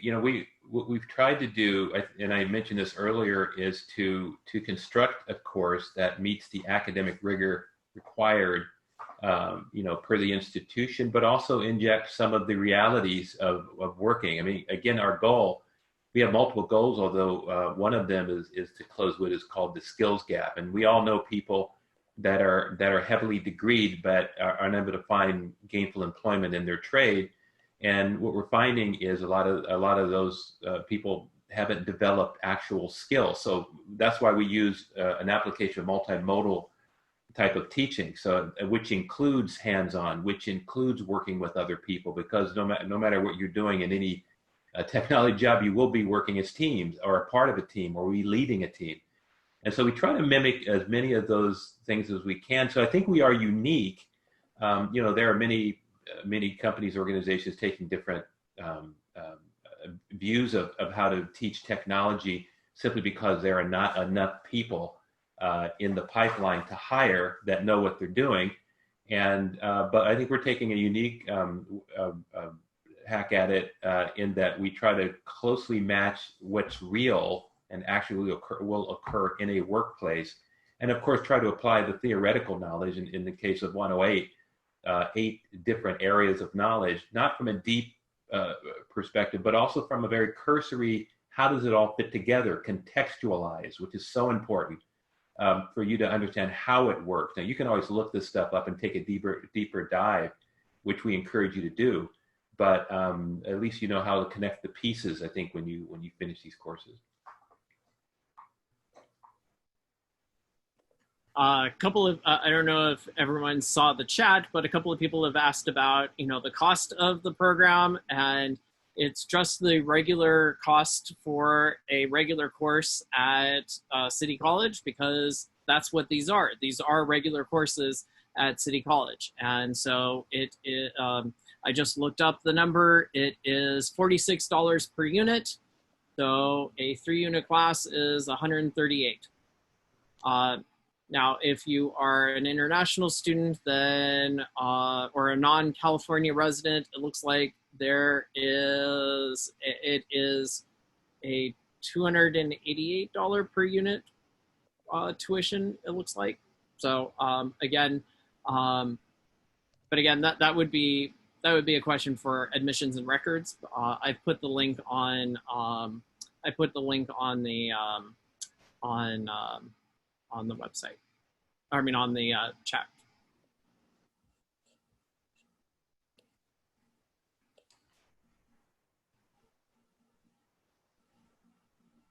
So Ray asks, will we be fluent in coding and ready for a job in coding upon receiving the certificate? Well, in order to receive the certificate, it means you will have taken CIS 106 and CIS 107 and CIS 108 and Business 68. So I would say yes, at that point you will be fluent in coding and ready for a job in coding upon receiving the certificate. If you only take CIS 106, I would say you are going to know enough to be dangerous, and you are going to know enough to get an entry-level job in programming. Most entry-level jobs in programming involve quality assurance, looking at other people's code and figuring out why other people's code isn't working the way that the other people thought it was supposed to work. And you will definitely know enough how to do that. After taking the data science course, you'll be more expert in programming because you'll have to do more programming. And again, after taking 108, you'll be even more expert in it. So, as with everything, it kind of depends on how much work you put into it. Yeah, and fluency in coding, so programming is like speaking. You know, you're trying to learn a language, right? I mean, you know, how hard is it to get fluent in a new language that you're trying to you're trying to learn, right? I think it's the exact same analogy. It's like a sport, it's like a language. To be fluent is going to take time. I mean, I've done this for 21 years and I'm still not fluent. Okay, I still have to go online, look up things, and sometimes work my way to figure out how to solve problems. I think I just don't want to make sure that you're going off with the wrong expectations. But I think what you will learn is basically you'll get a strong foundation, right? That will teach you about the concepts of computer science, the concepts of programming, the various concepts. Like think about it, learning a language, you learn the grammar really well, right? You learn how to use the grammar, but at the end of the day, becoming fluent is basically a function of how much time you spend practicing and writing code, right? The class will certainly help you, will give you a lot of exercises, with 107, definitely there's a ton of exercises that you're going to be working off. So it'll improve your fluency in the language. But again, you have to also, pick stuff up, outside projects and other things, and start, hacking your way, working your way through it, in order to get more of that, just that experiential knowledge, right, that you build that will make you fluent. So, the best analogy is it's like learning another language, like learning a foreign language. It's very similar to that. You get more fluent the more time you spend, speaking that language. In the same way, once you have the solid foundational understanding, then you get more fluent in programming by basically programming. All right, thanks. So we are going to transition now to the apprenticeships. And then if there are additional questions at the end, we'll hop back on to questions. So Christian, why don't you go ahead and start us off? Well, good evening. Thank you everybody for coming. We'd like to spend some time right now to kind of give you an overview and just a better understanding of the Technest Apprenticeship. Up until now, you've been learning about the Technest program in general and the core courses, but now we'll get into the next phase and how Technest is evolving.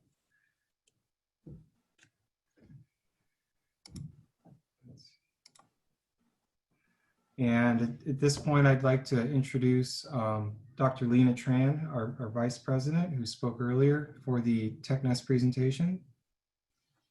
Sorry, Christian, she had a call with the chancellor, so she's going to hop on a little bit later. Well, then I'd also like to introduce Mr. Greg Waters. He's the CEO of Microfracturing Institutes, and he's partnering with San Jose City College for the Technest Apprenticeship. Greg? Yeah, hey everybody. Christian, you want me to take it away now, or do you have more slides to go through?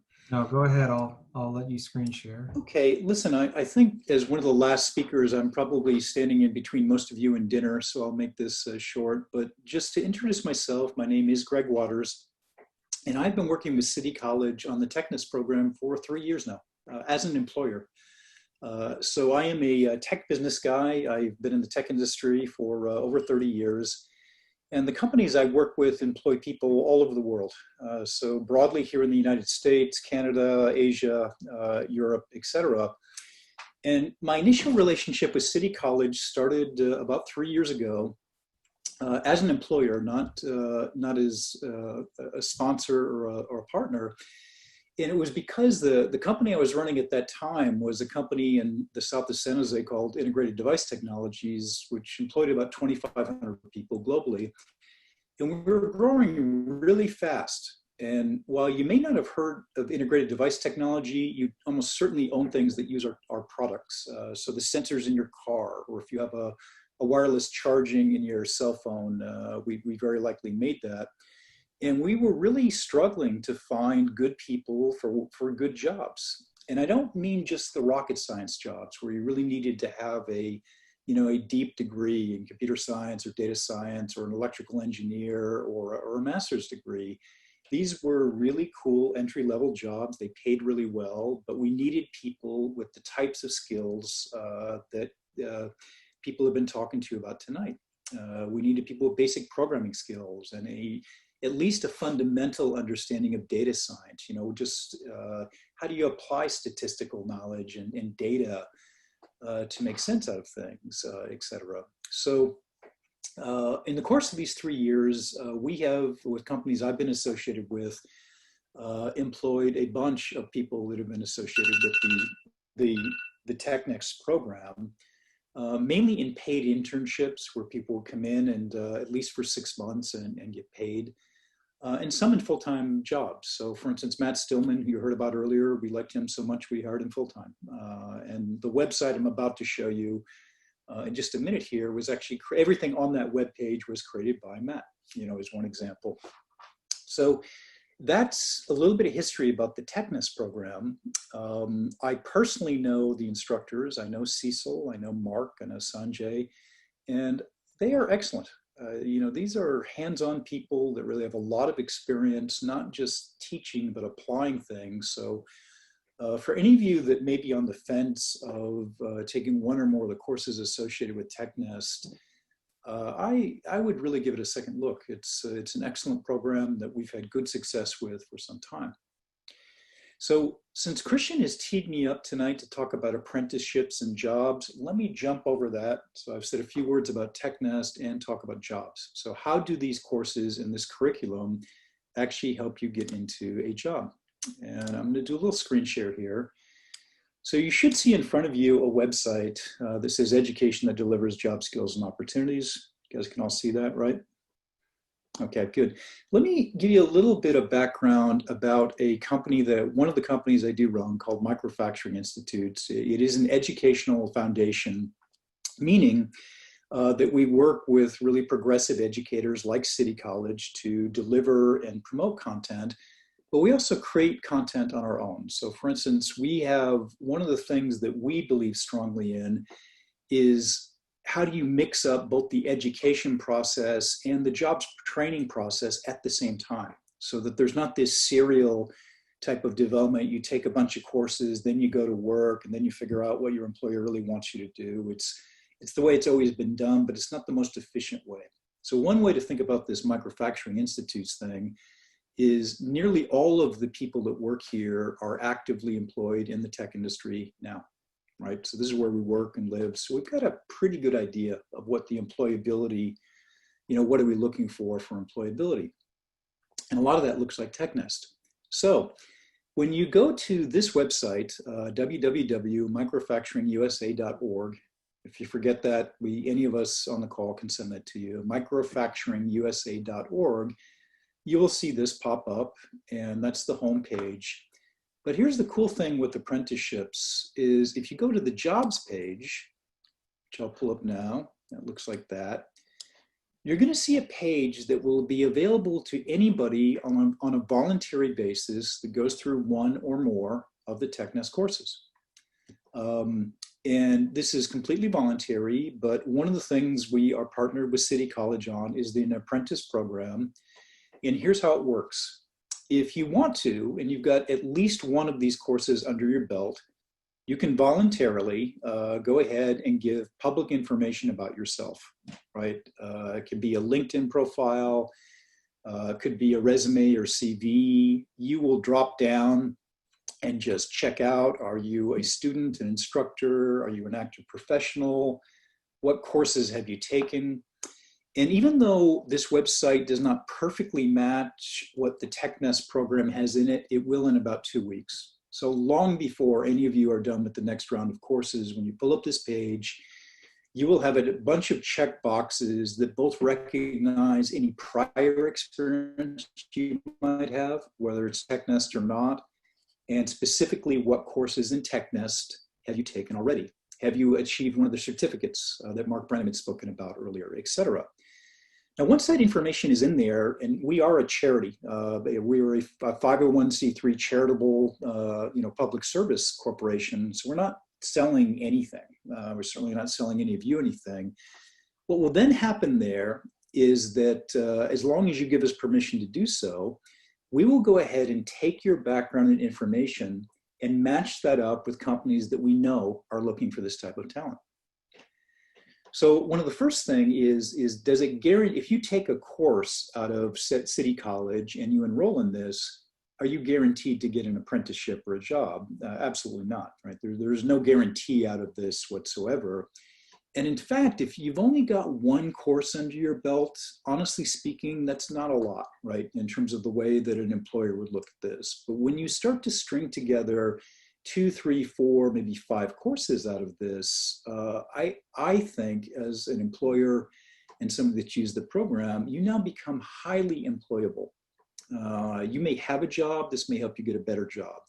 You may be looking for a job to earn some money while you complete your education. This is perfect for that. But I think one of the most interesting things is that when industry, people like myself, look into your schools, very often what employers see is they see some things they like a lot.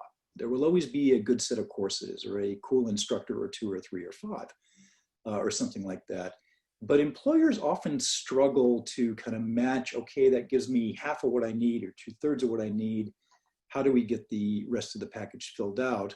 And this is where this program will really step in and help the most qualified people do that. So let me just pause there for questions. The idea is get as many courses under the Technest umbrella as you can. Once you complete at least one, you're eligible to enroll in this, and we will go to work trying to match you up for jobs. We will also, once that is available, and there's a bunch of Q&A, for instance, what do we do with your data? We don't want any private data. Anything that you don't want published broadly, don't put it in here. You've had tonight at least 3 different groups offer to help you with your resume, your CV, and especially your LinkedIn profile, right? I would take advantage of those types of resources. It's very powerful. And best of all, is there a cost to the job service? And there is not, right? So in essence, this will take most of you tops 10 minutes to fill out. It's free. So I think there's very little downside to doing this. So that is going to be the apprenticeship program sponsored by industry, mainly tech industry, but not uniquely so. City College, Microfracturing Institutes, public charity. You can look us up on the website if you want to find out more. And that's one of the things that will be offered as part of the apprenticeship program, starting with City College in the fall. So let me pause there and we can take any questions, but also I want to throw out a couple more comments is, how do you use the experience you're going to be gaining in Technest to really differentiate yourself? Because even though the courses are very high quality, the instructors are very high in quality, look, it's competitive out there, right? And all of us will be competing with other people for these same types of cool jobs. And here's a few things that if they're not unique out of the Technest program, they're certainly very rare. And I'll give you a few ideas. But first, you know, if you get through these courses, and I'll take, for instance, Cecil's course, Foundations of IoT, on that, you actually not only gain knowledge out of that, you do a project. You will create in that class a working, functional IoT prototype. It'll actually work. You will work usually as part of a small team to do that. But for instance, if you were to make a short 2-minute video showing, look, here's the project that we did, here's what I was part of created, you'll know a lot about that project because you will have built it. Those types of things, and inserting those into your LinkedIn profile, your public CV, saying, look, I've not only taken these courses, I've built stuff, right? I've got hands-on experience in doing that. That's incredibly powerful and incredibly rare, is what you can do out of this. And that's what I think many employers are looking for now, is obviously academic knowledge is very important, but the problem is too many people kind of stop there. When it comes to actually building something, whether it's a product or a service, or maybe servicing a product or service that already exists, people don't know what to do. Now, you go back 10 or 15 years ago, you would graduate with a certain amount of courses and degrees, you would get a job if you're lucky, and they would train you, right? So basically your education process almost started over, right, in that first year to 2 years, and the employer would be training, look, here's the specific things we want to do. And if you look at one of the things that we are really, I think, ahead of the curve on this whole Technest and apprenticeship program, you know, you're going to get a big jump start on those hands-on job skills. So for instance, many different questions, Python, right? You know, anybody for almost any job, having introductory coding these days is a really good idea. Even if you want to be in marketing, it's a good idea. You don't have to be necessarily building exotic devices as a coder. Data science, Sanjay's class, if you get into, okay, what is the language of data, not just the esoteric stuff, but since so many different products and services depend on the interpretation of data, here's a whole bunch of data, what do you do with it? You've now gone up another notch, all right, with some programming and the initial language, if you will, of data science. Now, if you match that in with also Foundations of IoT, where you've got a little bit of coding, you've got some understanding of data science, but now you've started to build things as well. That alone, if you strung those 3 courses together, I think will, on average, create a really cool set of apprenticeship, paid internships, or real jobs, right, for any of you. And in addition, what it'll probably do is you'll learn about yourself and what you really like to do going through those courses. So you may have an affinity in a certain direction, and you keep expanding your education with future courses or job training forever. So as far as I know, a unique program between Microfracturing and City College starts this fall. And when you pull up this exact web page in a few weeks, it's going to look exactly like some of the elements of what was already discussed in Technest. Thanks, Greg. I want to invite Lena back on. She got a chance to hop back on, and she's going to talk a little bit about where this apprenticeship all began. Okay, good afternoon, everyone. My apologies. I got a phone call in the middle and I have to take it. And essentially, it's my big boss, so I couldn't say no. But thank you. I'm able to join again. So I wanted to share a little bit about apprenticeship and how did this all came about. So the big initiative for the governor in California is to essentially have 500,000 apprenticeship register for the state of California. And that came about, the reason why is California and the government working with the chancellor office realized that our students are better, like Greg explained in his presentation, the idea that if the student can learn input project, but also be able to get a pay on earning or some sort of stipend, something that combine the monetary with the work and the experience, then that would make the student definitely more marketable in the workplace, right? However, the traditional apprenticeship requires that an individual has to belong to a union. Essentially, you have to pay a fee in order to be part of the apprenticeship. Right now, we have a traditional apprenticeship that would, that you do have fee, and Christian will cover more. So what happened, if you do that, it's so hard to scale. You can't have 500 registered apprenticeship. So our program fall under what we call innovative apprenticeship. That means the idea is traditional apprenticeship, at the end, there's employment. Here, it's the potential for you to have an employment, but not necessarily that you are hired. However, you will get the work experience. And also it is an area, and I'm very proud to say our team is the first one that got approved for an apprenticeship that is computer programming. Usually it's construction, iron worker. So for us to move into the CIS base, that is a new territory, and we're very excited. But along with that, there's also changes as well, because usually apprenticeship, you tend to stay with one employer, and after that, you will be hired by the employer. So right now, for example, we're also working with Google for an IT apprenticeship. And out of that group, Google will place certain student in their cohort. For the Technest, the richness is that we're going to work with Greg and his institution, the Microfracturing Institute, and we're going to place you in not just one employer, multiple employers. So it's more of the content, and you're able to move around, so you get an idea of the different discipline as well as experience. So that is what they call an innovative apprenticeship, where you mix a little bit traditional, a little bit that is adaptable, and what makes sense in Silicon Valley, and also what makes sense in the program at San Jose City College.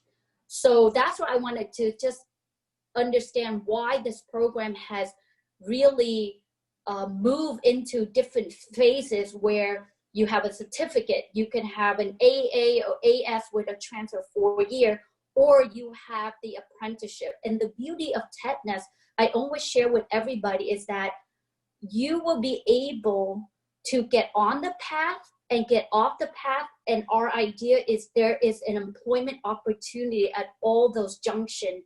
If you decided that, okay, I'm take the 4 course, I got the apply, I went out, applied, got my job, or there's an opportunity, I'm going to do the apprenticeship. Now this one is unique because I think Christian will share with you more. There's certain profile we're looking for, certain classes that you fulfill, and that's the reason why it's a little bit different than your traditional apprenticeship, and how we are innovating in the sense that it's an innovative. And that's really, I wanted to set up the stage so that Christian, who actually got us the grant to launch this innovative apprenticeship, and he will share with you additional information of how this rollout will take place. So I will stop there and let Christian share about the details of the Technest apprenticeship. Thank you. Okay, well, thank you. Let's see if this can get going. Okay, so let's see. All right, there we go. So Greg did a fantastic job of explaining the Microfracturing Institutes and kind of that employer component, and how they're able to match you with employers through their website. So what we can do on our end with San Jose City College is we provide the Technest courses for you to take and kind of build up that foundation so that you can make that transition to employment. And what we have to offer in terms of City College is we have that support system and that network through counselors and employment specialists and resume help that was mentioned earlier. But what we also have is we have an apprenticeship structure that's registered with the state of California.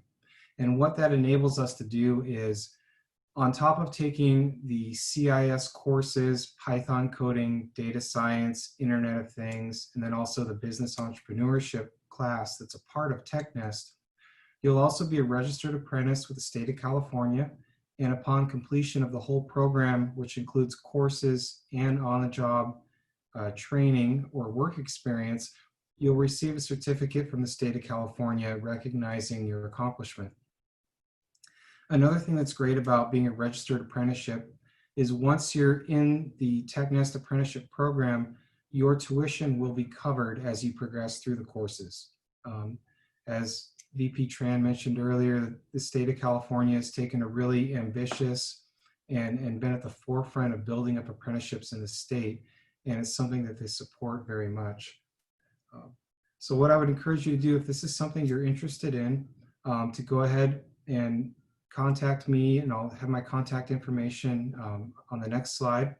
Also be aware of Microfracturing Institutes and the website that Greg mentioned earlier.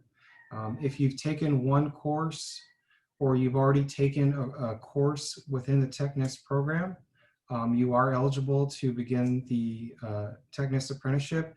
And if you haven't taken any, we'd love to get you started and recruit you into our first cohort of students.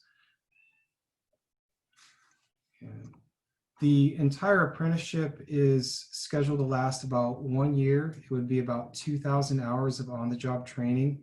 And this is something new and innovative because in the state of California, it is the first computer programming apprenticeship that relates to this specific industry.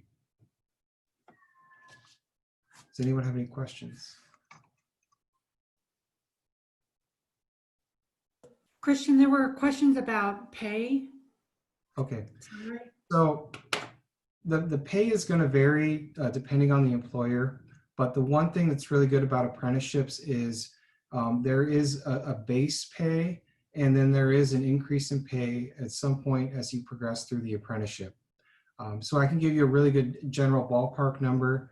It's probably expect about $20 an hour would be realistic, and then it would increase as you progress through the employer. Keep in mind that it will vary with the employer because we are working with multiple employers in the area.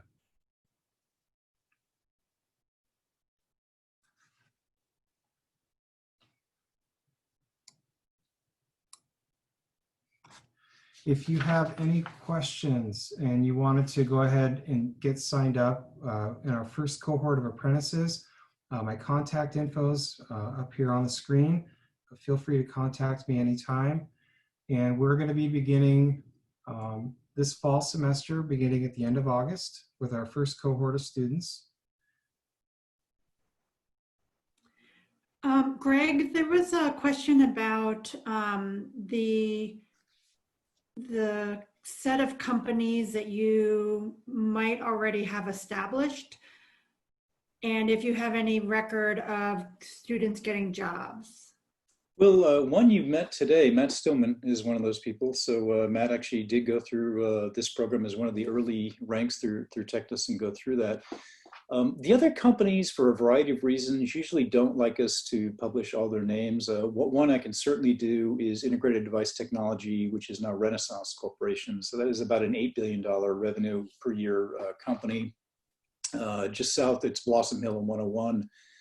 South of City College, for instance, is a company that's used this extensively. I'm not at liberty to tell you who it is, but another big company, global company, they're about a $5 billion revenue company, software and and component distributor, meaning they sell parts on a lot. Actually has just brought us in as Microfracturing Institutes, and we're actually doing internal employee training. So here's another way this works. Not only is this type of program and the courses that the people have talked about tonight really worthwhile if you haven't got a degree yet, or if you're looking for a certificate, they're equally valid for sitting professionals. I mean, 4-year, 6-year degreed people that have jobs that need to refresh their skills. And this is happening all over the place right now. So one of the areas we, for instance, in this program, we are actually training. There are weekly classes from Microfracturing Institutes going directly to the professional staff, teaching a very close cousin, right, of what you're seeing in some of the city college, IoT curriculum, and more besides. But the point is, as more companies are looking to refresh their professional ranks, it creates this really positive cycle. The professional employees get refreshed. They say, we'd like to have more of this type of skill in the company. They're going to be looking, right, for people, more people to hire in this type instance, and we will have a list of saying, hey, you know, here's some people you ought to get to know, right? Here's people that we can share your information. So it's a long way of saying I can't give you the company by company. Companies appropriately are very sensitive with other companies using their brand or making statements about that. But I would say it's 3 really big companies around the world today. And I think that number will grow rapidly from here on out. Great. And just to piggyback on what Greg mentioned, we are just starting this apprenticeship starting in August. So as we continue to work on this project, the number of companies will most likely grow. Am I correct in saying that, Greg? Absolutely. Yeah, absolutely. Yeah. Look, the way I'd put it is just, you know, when you're thinking through this, what's the best path to get into a good job or a better job than the one you have right now? A job that interests you, pays well, and most importantly, has the potential for pay expansion over your career, right? And this is really important. There are certain jobs that pay really pretty well and you get in them and that's about where you're going to be making 10 years from now too, right? And you know, there's nothing matter with that, but these skills that we're talking about, you should be in a position you can set yourself up for a very interesting and productive career. And I'd say the key is really what can you demonstrate? What can we demonstrate, right? Have you built something? Can you code something? Can you demonstrate that you can take a data set like what you learned in Sanjay's course and saying, hey, I know how to mine this data. Here's how I can make this sea of data more useful, or at least I know the lingo of doing that. I think, you know, Python is a fantastic language to start, but as it's been mentioned, you know, computer languages are like foreign languages. You keep learning them your whole life. So you keep going that. But I think I think frankly, if you got mastery of the skills that are being taught in Technest and presented yourself in a professional and productive way, you know, show up on time, work hard, etc. Maybe it's too strong a statement. I think you're going to have a hard time not finding a good path into an apprenticeship, paid internship, or a good job. Thanks. So I know that there was someone asking about salary, that $20 an hour is average, correct? And what is the maximum amount you have seen? You're asking me? I'm asking anyone on the panel who would like to answer that. I open my mouth first. It varies widely. Listen, it varies widely. $20 an hour is, I would say that's not atypical at all. Could be more and this sort of thing. But I would actually present it in a little bit different way. It's really important to get a job where you earn a good wage. That's obvious, right? We all strive for that.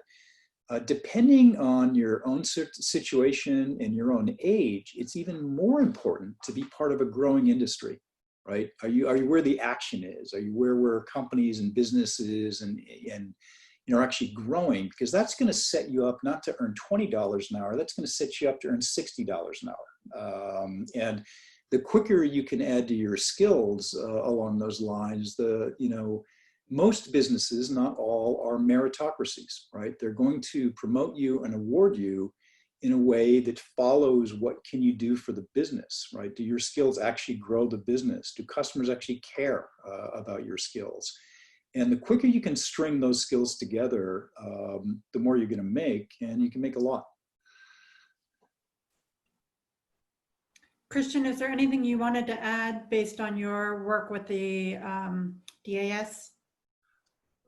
I think what's important is, and I've been in education for about 15 years, is this program is really unique and it's very innovative.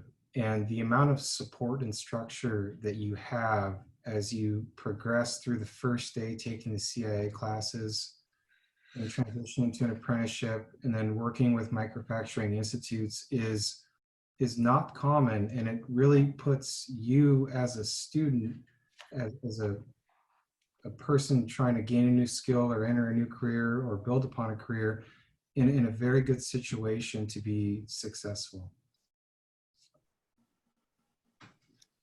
Great.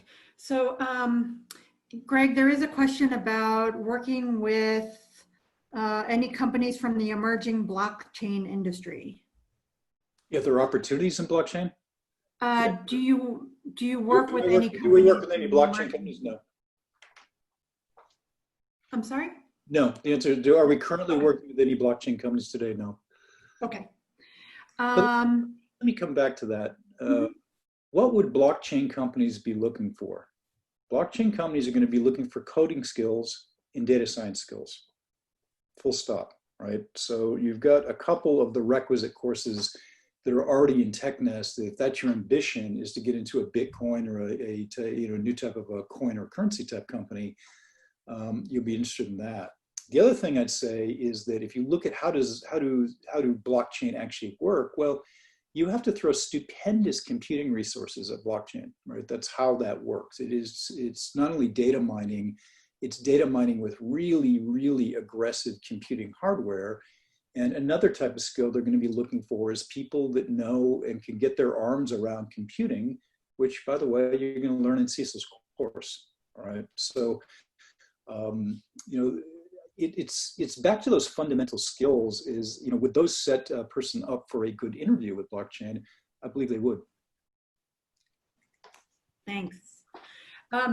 There are a couple of questions about, is it correct that we can apply for an apprenticeship while still taking classes? And the answer is yes. Yes. I believe the recommendation is that you at least have the Python, whether it's 106 or 24C, and then potentially also 108, if possible, at least be enrolled in it. Am I stating that correctly? Yes. Okay. I think just to get to results, because the results, and of course, Christian's already answered the question, really think about setting yourself up to get at least 2, if not 3 or 4 of these courses under your belt. Employers are going to look at these backgrounds competitively. Let's be honest, about that sort of thing. If you got one class, right, on that, it's happened. We've seen already people from this program get into really decent paid internships with the benefit of one class. But keep in mind, there's going to be hundreds, if not thousands, of people competing for those same cool jobs. So I would really encourage you to think about Technest holistically. You don't necessarily need to take every single course in Technest. I encourage you that you do, but that's kind of, the closer you get to that, the better luck you're going to have finding companies that want to pick you up. Great.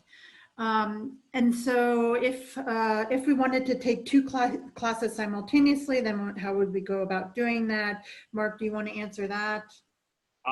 The short answer is you would take 2 classes simultaneously. In terms of how do you sign up for them, you fill out the form, and when you fill out the form, you check all 3 boxes or 2 boxes. Now, again, what we will do is we will look at what your answer is, and we will say, okay, you want to do 107, but you didn't know any of the coding questions. So no, you're not going to go into 107. But if you checked them all and you got them all, right, then sure, we would enroll you in all 3 if you really wanted to do all 3.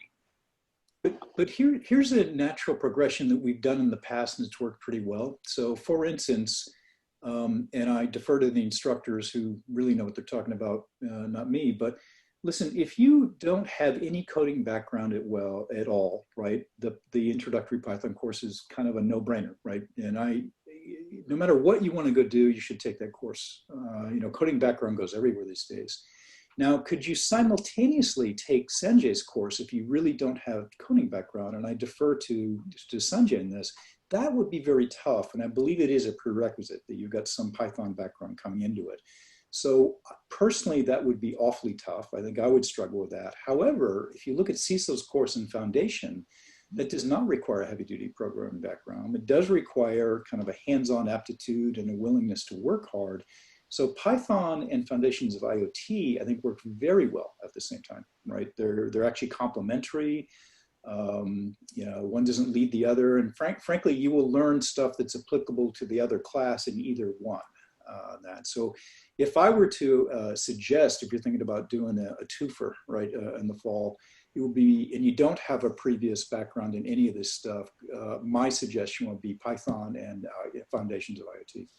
And I would wholeheartedly agree with what Greg just said. The other course that I would also say is totally fine to take concurrently with anything is the business class. Because again, the business class doesn't require you to know how to code either.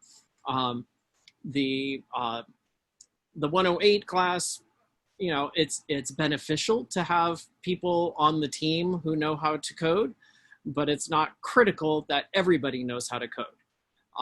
And so, you know, that's why I would say, you know, absolutely you can take 106 plus 108. You could take 106 plus Business 68.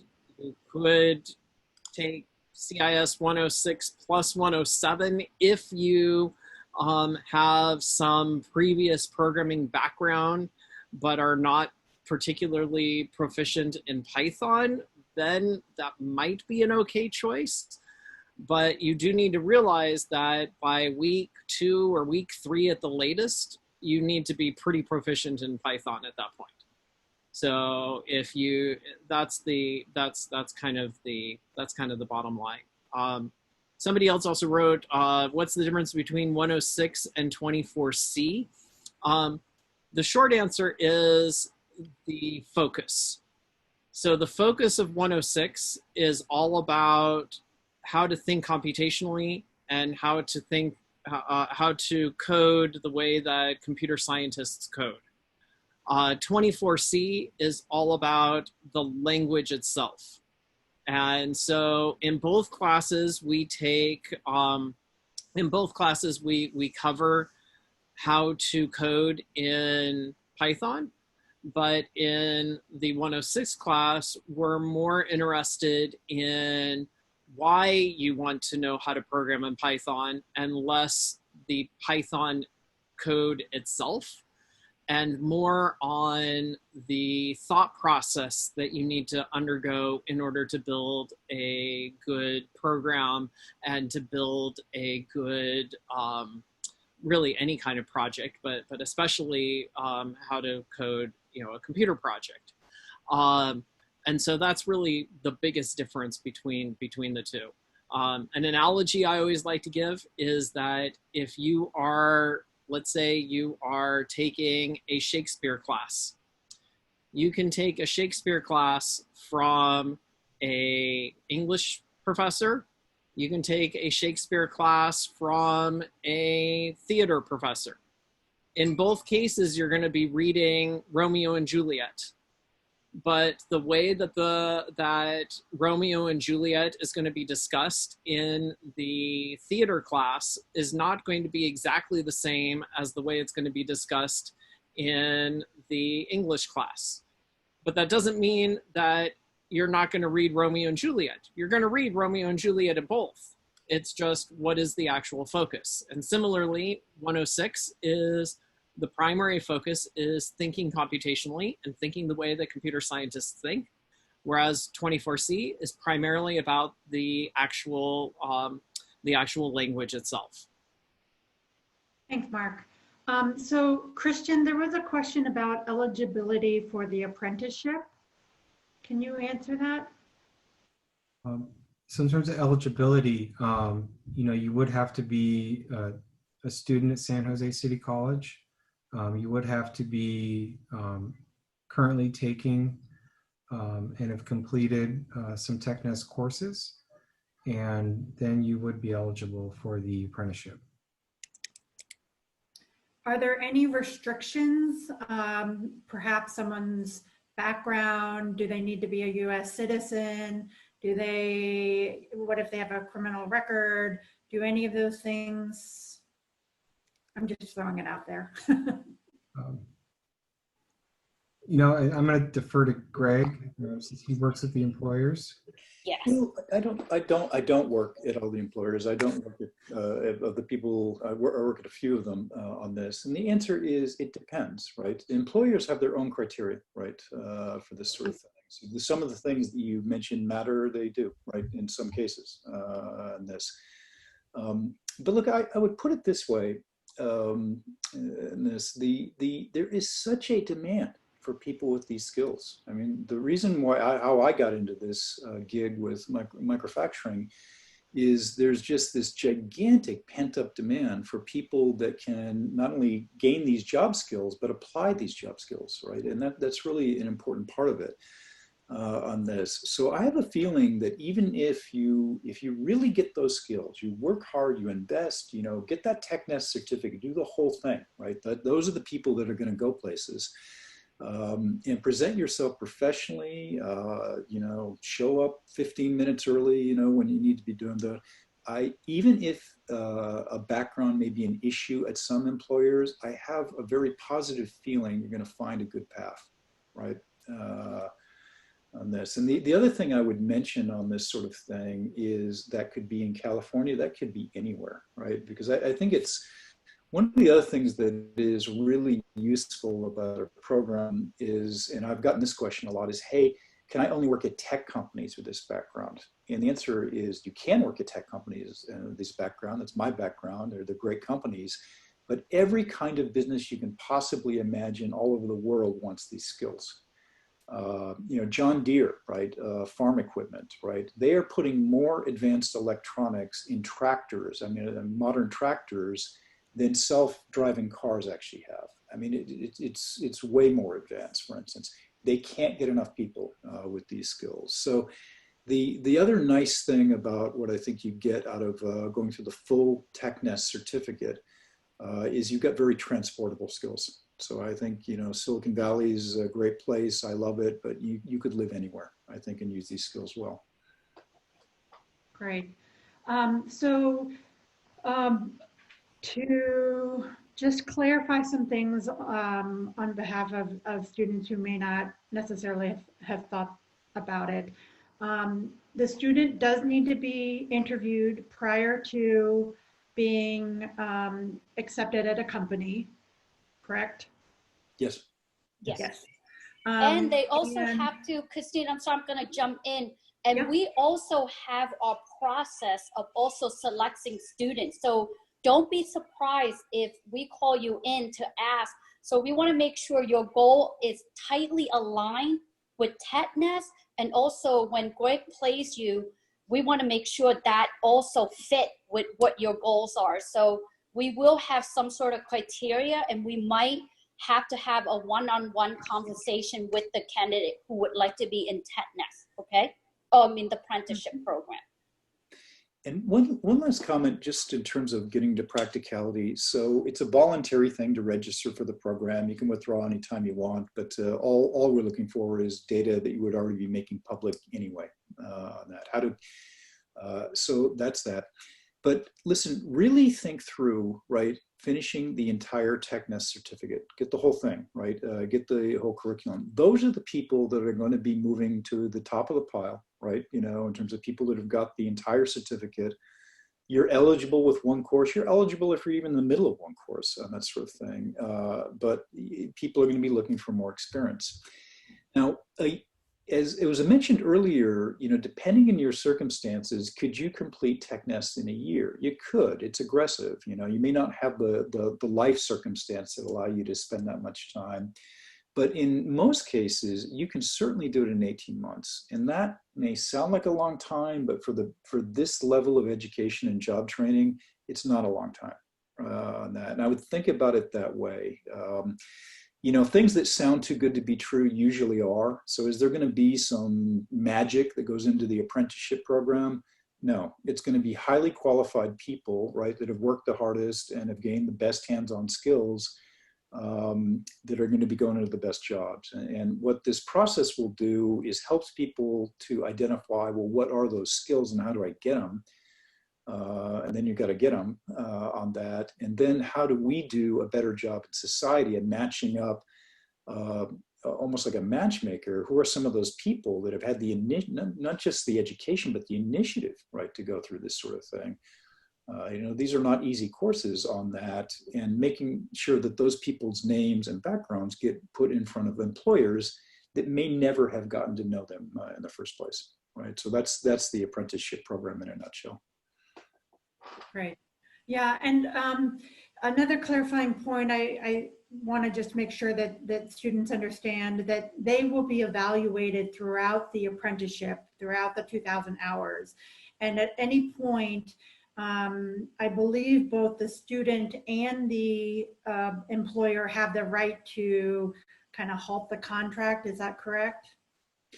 Yeah, I mean, put it in a more direct way. You can get fired at any point, right? This is, you know, it's an employment at will. For you can quit at any point, right? You know, you may not like the employer and sign it up. So that is the you know, the law of the land of that sort of thing. So if employers were really unhappy, they you know, of course could stop. That almost never happens. There's usually many levels of warning and feedback and that sort of thing. And the same thing for you, right? You know, nobody is forced to work or required to employ. So I think, oh, sorry, go ahead. So as you progress through the 2,000 hours or 1 year of apprenticeship, there's two, I guess, main evaluation points. There'll be a midterm and then a final evaluation that'll take place. And also during that point, your employer will be, you know, reporting back to the college, you know, how many hours you work throughout the process. And at the end of an apprenticeship, there's never a guarantee, you know, of a job. But when you look at just what typically happens and the odds are, there's always a very good chance that an employer would like to pick up that apprentice and hire them afterwards because they've made that investment in the person as time goes on, in training them and getting them familiar with the company and their processes. So I wanted to add it. I'm not sure if Christian covered, but when we do our paperwork for the apprenticeship, the 2,000 hours will clearly identify which content and how many hours a student has to achieve that competency, both in the classroom and at the workplace. So I believe there's 400 hours on coding a particular language. So we have to build in the content where our faculty would deliver that I call the body of knowledge, right? And then when you go to the employer, we work with the employer to say the student must have the 400 hours in that topic for that competency. So that's how you will be evaluated. It's not just simply the job, but you have to master a certain competency that is outlined in the apprenticeship.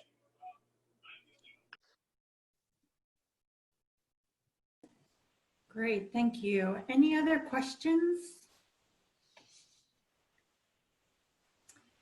So we are going to post the recording. We will try and break it up so you don't have to listen to the entire thing if you're just interested in one component of it. It is going to be on our Technest website, which is sjcc.edu /home/Technest, which is in the chat bar. And if you have any additional questions later, you are welcome to contact any of us. Our information is also on the Technest website and all over the CIS website, and we will follow up with an email as well so that you have our contact.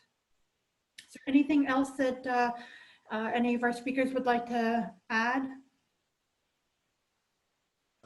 No, I just want to say thank you so much for joining us tonight. And I know you got over more than enough information that you might want to know more or you want additional information, but I can share from the college and the team, we're excited to be working with great partners such as Greg, Work to Future, and future employees that will be able to launch this Technest apprenticeship. And we look forward to working with you and having you in the program. So welcome, and we look forward to working with you. The other thing I would mention is don't forget to fill out the, the form. Mark, do you want to post that one more time in the chat box for Sure. them? Sure. And just a reminder, complete when he says the form, this is the assessment that he's talking about, and that will help them determine the appropriate classes and will get you started on the path to enrolling.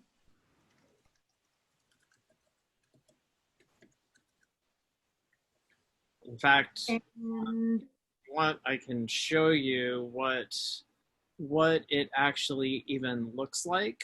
So for those of you who are scared about it or whatever, this is what the assessment looks like. The most important part of the assessment is right here, where it says your email address. That's the most important question. The second most important question is, what is your student ID number?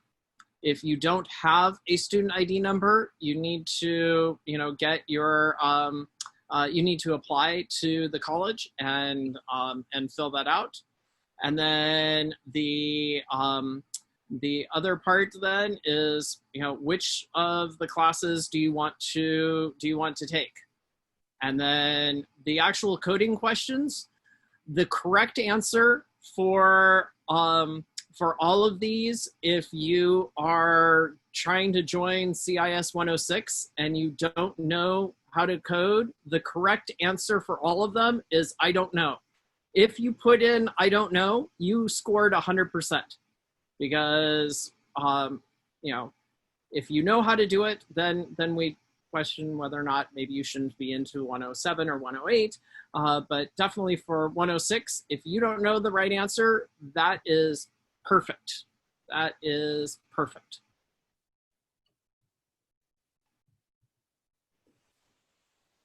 thank you, Mark. Thank you, everybody. I think Christian has reposted his email. If you have any additional questions about Technest, you can actually also contact him if you want to know about the Google IT apprenticeship. I see there's a question about that. If that's it, we will thank you all for your time. Thank you all to our speakers, and we hope to see you soon. Thank you. Thank you, everyone. Thank you. Good night.